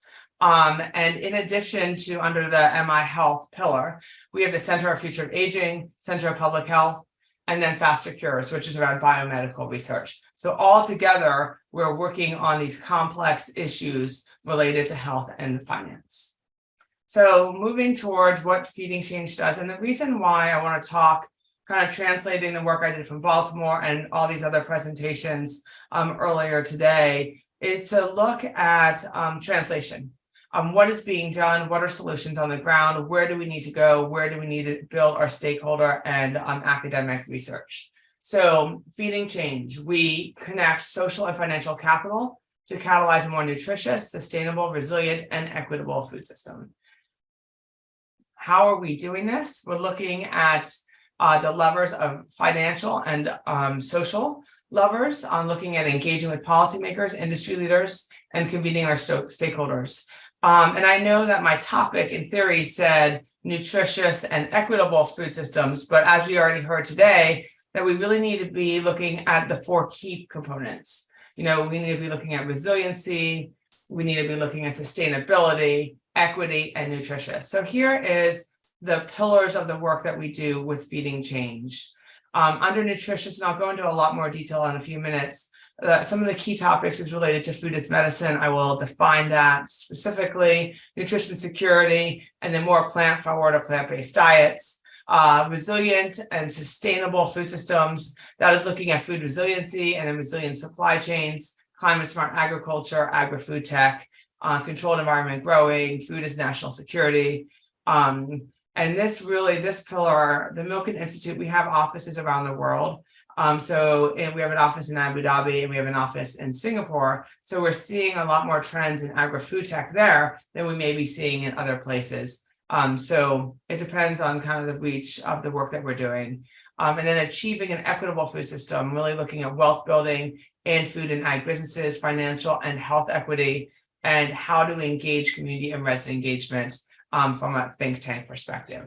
You can see at the bottom here, our sustainable development goals. That is through all the work that we do. Our work is national and international.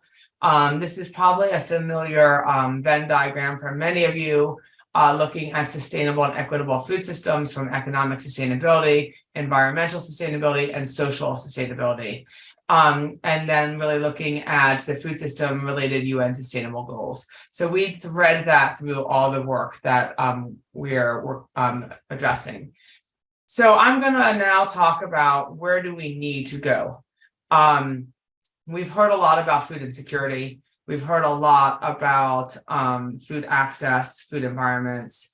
But one of the things that we need to be thinking about is where is the role of the health systems in healthcare? How do we truly connect the dots to health outcome for especially those populations who are food insecure, who are people of color, who are low income, those who we have seen impacted most significantly over time, and how do we really look at what the gap is there and how do we tie it to health outcomes? So I want to take a few minutes of casting vision of what could be, and then explaining the food as medicine framework, and then talking a little bit about Feeding Change and the work we're doing in this area. So imagine if healthcare facilities and other organizations, nonprofits, government, it depends on government, like WIC, for example, WIC offices would be an example, would be screening for food insecurity. Just imagine food insecure residents getting, a prescription at that moment, not a referral, not having to go find food somewhere else with a prescription, but just imagine you get it at that moment, very similar to how we go to the doctor's office, and that it was redeemable. You know, whether it was a QR code prescription or it was a piece of paper, but you could go to supermarkets, pharmacies, farmers markets, you know, small food retailers, corner stores, or online, and that it was really a way to break down these barriers that we have seen over and over again, and that this prescription would be tied directly to the disease state and the solutions for it. So if it was diabetes, it would be vegetable forward. Maybe it wouldn't include, you know, bananas and high sugar fruits, but it would be really, you know, customized to the disease and, you know, the what's needed to see change. And then imagine if food as medicine prescriptions were reimbursed by health insurance companies, private and also Medicaid and Medicare. So that's the vision casting. We know it is way more complicated than this vision. If it wasn't that complicated, it would have already been done, right? We know that we need to continue to build the evidence. We know that we need to be able to understand exactly what foods for what conditions, really thinking through the complexity of how to integrate food and therapeutic food into health systems. This is a pyramid that was designed from Massachusetts, from the Food as Medicine State Plan that we have adapted. And what I just want to anchor here that's really important is to understand, and we're seeing a lot of positioning right now, and thanks to the White House strategy on hunger and nutrition, that we're in a pillar specifically on health and nutrition and health insurance companies, that we're really starting to see more momentum moving forward. But what I want to anchor here, and this is especially that we're seeing in the news right now with, you know, the SNAP allotments coming to an end at the end of February, and now we're really seeing the impact. Residents are seeing the impact every day. I want to be really clear. Food prescriptions and food as medicine is not a substitution for federal nutrition assistance programs. The thought and idea was that it would be an accent, it would be an additional component, so that you would be accessing and mobilizing federal nutrition assistance programs. And then in addition to, you could be getting food prescriptions. And what we're seeing right now, at least in the news or what I'm reading, is, oh, you know, SNAP allotments are going down. We will have food prescriptions in replacement. It's not supposed to be in replacement. It's supposed to be sort of the health side. So when you look at this pyramid, that's one note. Is the second piece is that we need to make sure, and for all of you as researchers, that when we look at food prescriptions, we have to have a patient-centric approach to this. We need to understand that the needs of the patients will change over time. So there's medically tailored meals, there's medically tailored groceries. WIC is probably the oldest medically tailored groceries program. And then such as produce prescriptions, where you could get $30 a week for, you know, related to diabetes for your prescription, that can be reimbursed. So you have to get your prescription back maybe every 3 to 6 months, and tie it directly to, you know, diabetes and diabetes outcomes. But what's important to note here is that it's not about one or the other. It is understanding the continuum of care we need to build into the system for food prescriptions, right? So a patient might come out of the hospital and imagine they got screened and they went and they're low income and they got their medically tailored meals. And that then maybe they needed to, after a month, they were ready for medically tailored groceries and then produce prescriptions. And then maybe they had SNAP by the time 3 months came. And then they would be able to then use SNAP benefits and other federal nutrition assistance benefits. So this concept that the continuum of care is really important. This is just a quick Venn diagram. You know, a lot of these words are being used interchangeably right now, and I just kind of wanted to center at least the work that we're doing with Feeding Change. You know, when we see food as medicine, it is a really broad umbrella. You know, it could be anything from, you know, the microbiome to therapeutic feeding to alternative diets to nutrient to supplementation. You know, on the other side, food security is, you know, related to addressing food insecurity, federal nutrition assistance programs, pantries, emergency food assistance.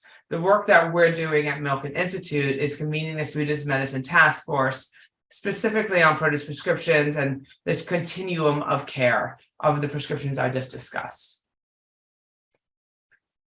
So one of the areas that we need to delve a lot deeper into is around the stakeholders of food as medicine, and the complexity that we need to kind of unpack related to this. So kind of pausing there for a second, when we were talking about the food environment, there was many different layers that we needed to understand to be able to build policy, to build data. Now when we bring food as medicine, we're sitting in that same place of needing to understand what are the key stakeholders, who are they, so that we can then address the potential barriers, opportunities to scale food as medicine. What we've seen with food as medicine to date is phenomenal pilots. Across the country, we've seen them funded federally through the GUSNIP and the food as medicine prescriptions through grant funding. We've seen philanthropy step up. We've seen some grant dollars come from states, but what we have not been able to quite see yet is any large scale reimbursement. So we've started to see some beginning trends here with Medicaid waivers. Washington State is one example, one of the first, and California as well. Medicaid waivers is California. I think Washington is coming down the pike soon. I apologize on that. And looking at Medicaid waivers could be starting to collect that data and understanding these stakeholders to see larger scale scaling of food as medicine. So when you look at these stakeholders here, and obviously it's part of a system, you could go from any place.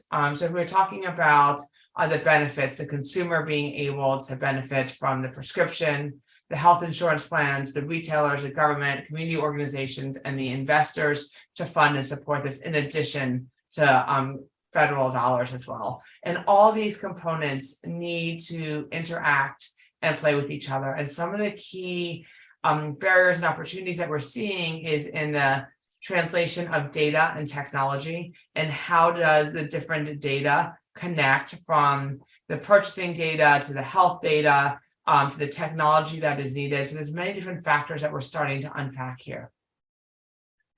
So that was just, I wanted to take a moment to explain the food as medicine framework. Now I'm going to dive into the food as medicine task force and feeding change, who we are and what we do.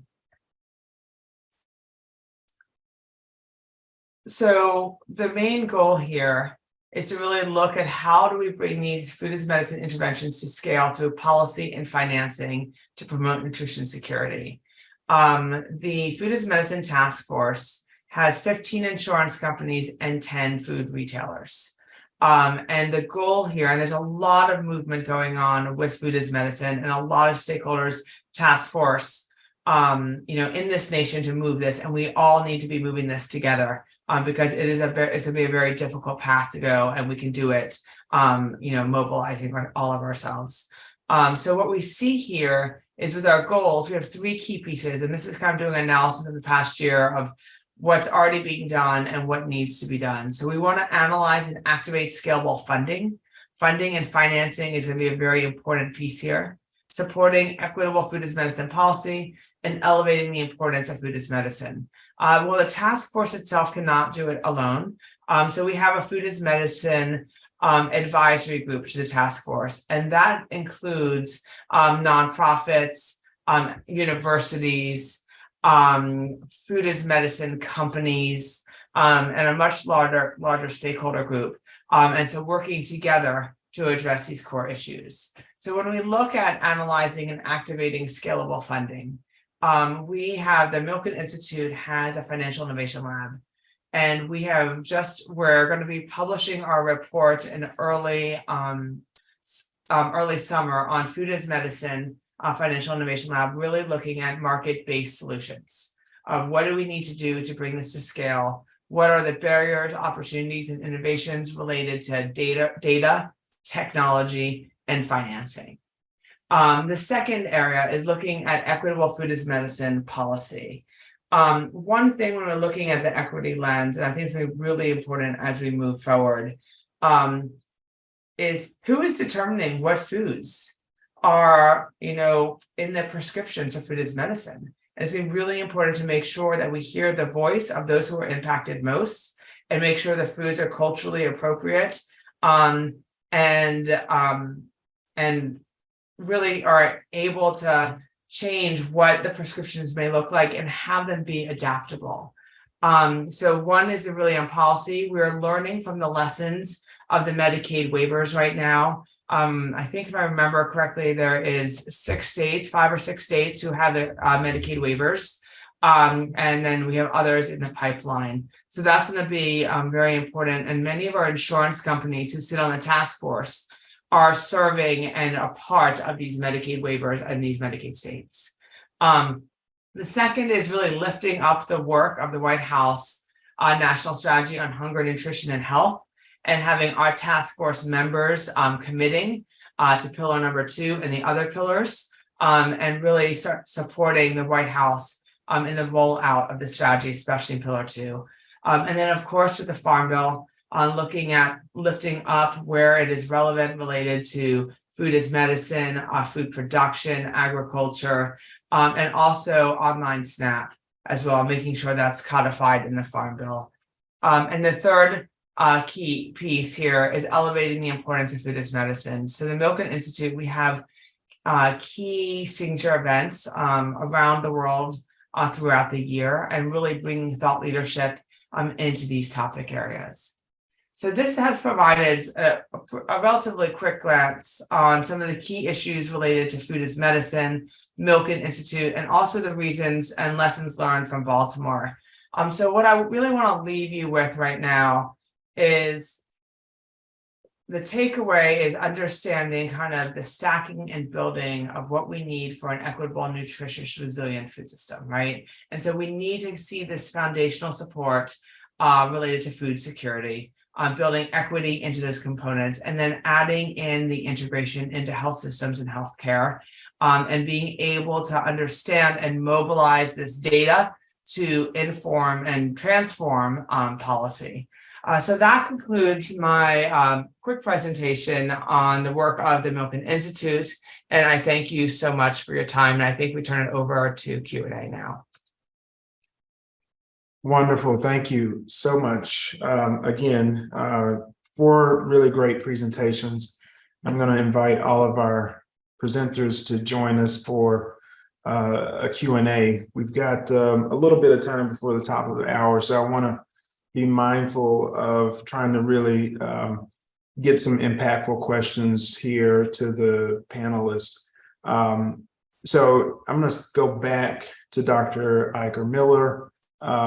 Heather, there were several questions that came in around the issue of the target of the intervention, looking at the pantry as a way to change the quality of the food options, or working with the individuals to sort of improve what's available. What are your thoughts there in terms of the capability, what's been done in that space, and the potential impact of that type of target? Yeah, that's a really great question. And it's something that we were thinking a lot about in doing this. And actually, we took a look at that and tried to further delve into that. So we took several dietary assessments, up to 3 from each participant at baseline.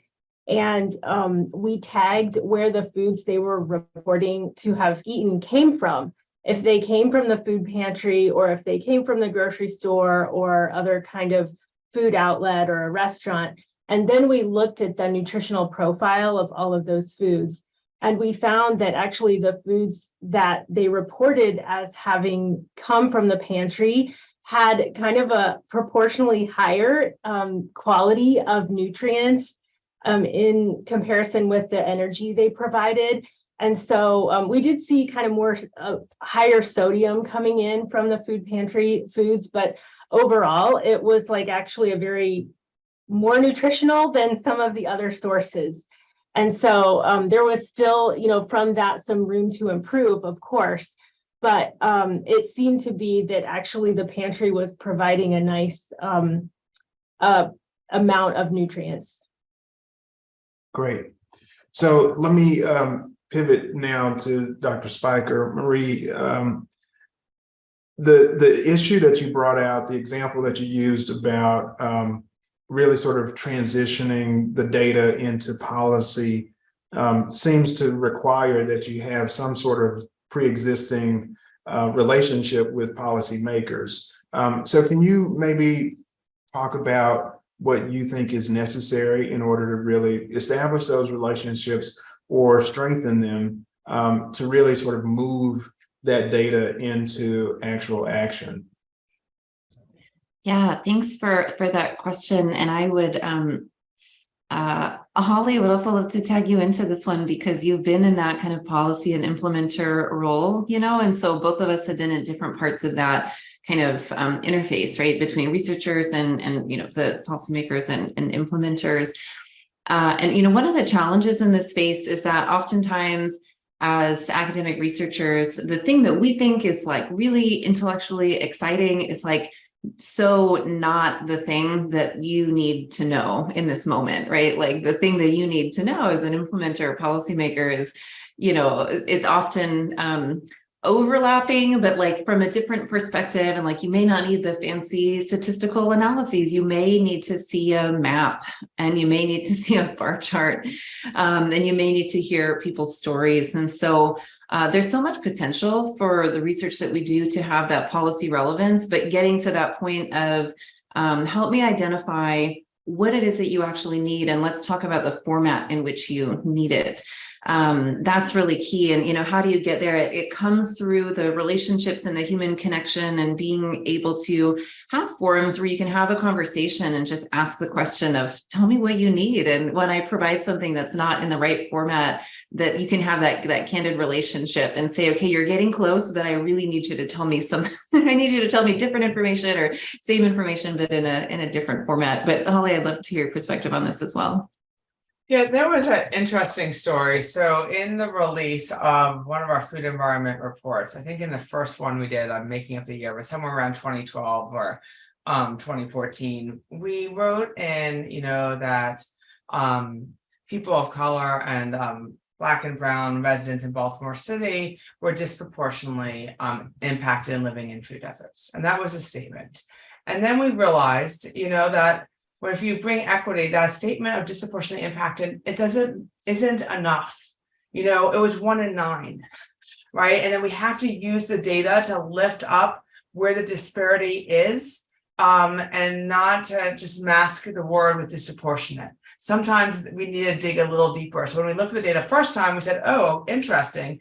And then we looked at where it really was and we looked on the maps, we really understood what the impact. And then I would say that and the importance to academia, and I have had such an amazing opportunity, and Marie used to be a part of this work years and years ago, is to be able to take the work of academia and translate it through government, right? And so when we look at this food environment work and then mapping, it was fantastic.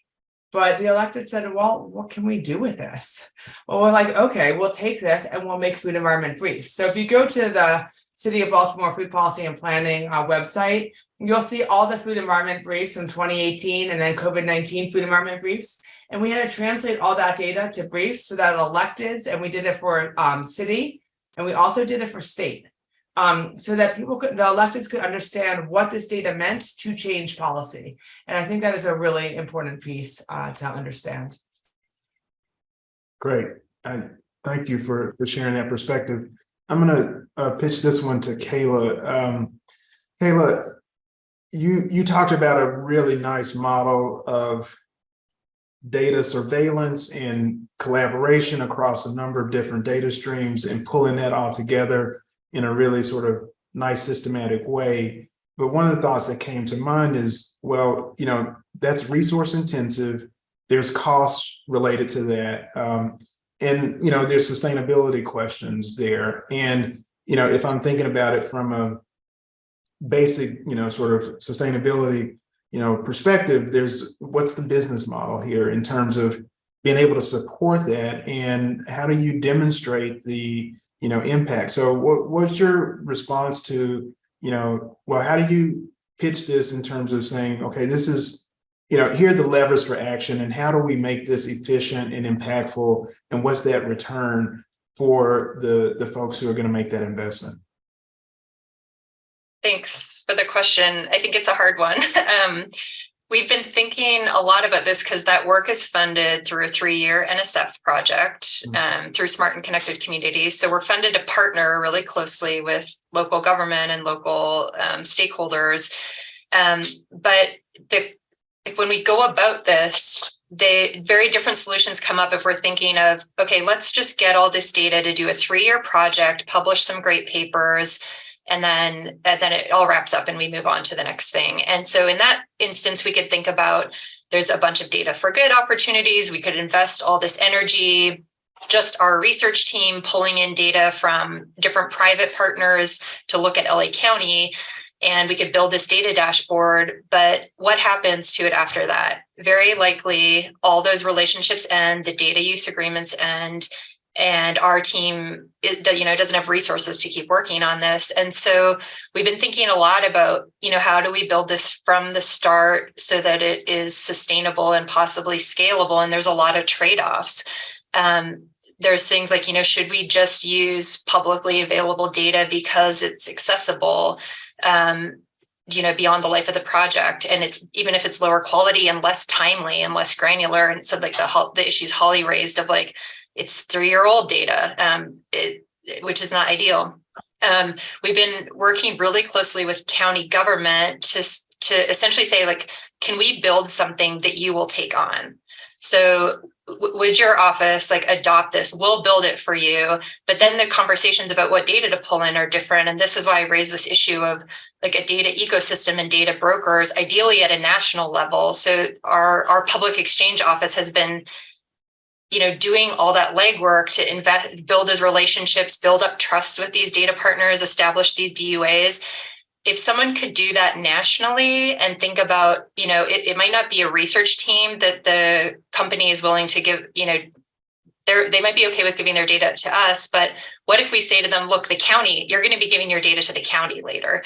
And what does that look like? Well, it looks like a subscription, or there's a different infrastructure. And so it's a lot of work. And I think doing this efficiently would require some big investment at a national level, bringing in these different data partners and setting this up so that research teams could utilize this information in a way that's not a one-off.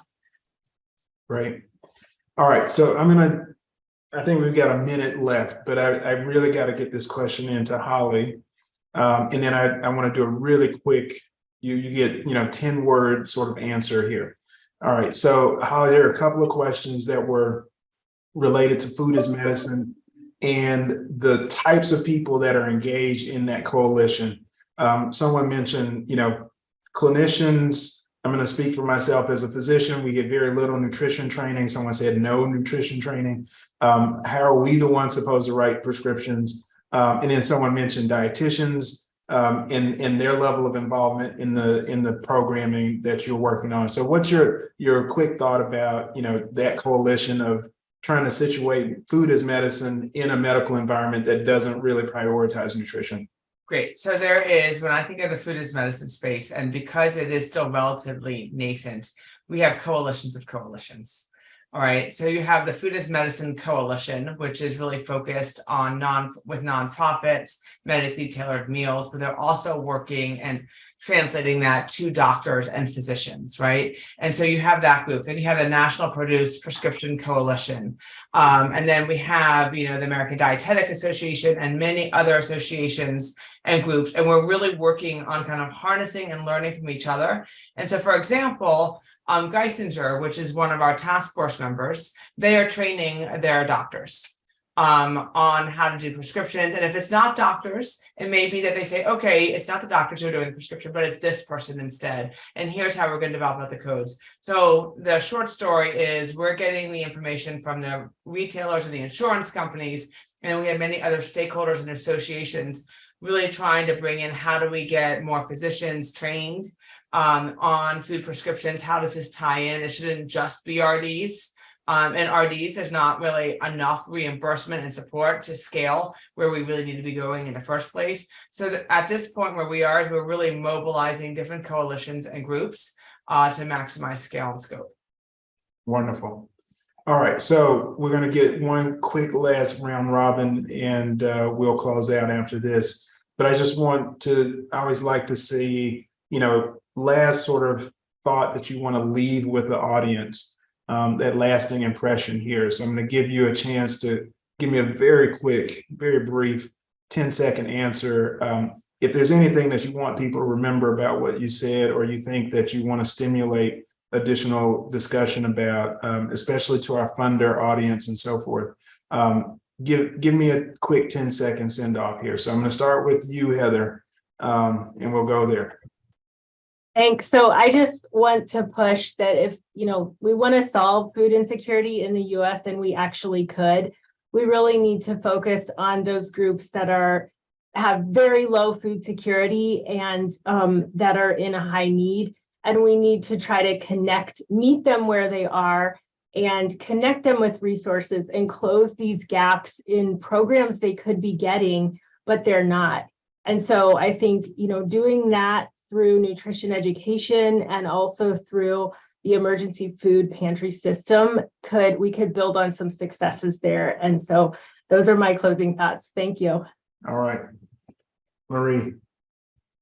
I think, one takeaway that I have from this panel is just the importance of relationships in all of this, and the value of sharing with each other our perspectives, what we're seeing at different scales, whether it's on the front lines or thinking at a high level about data ecosystems. So important for us to have forums like this to share what we're seeing and what needs to be done next. Great. Kayla. Yeah, I was re-inspired to think about the value of communities and how it's hard to make big national changes, especially in the US, and that there's really exciting things happening at local levels that can be really transformative and be these models that get adopted and really help change the whole system. That's great.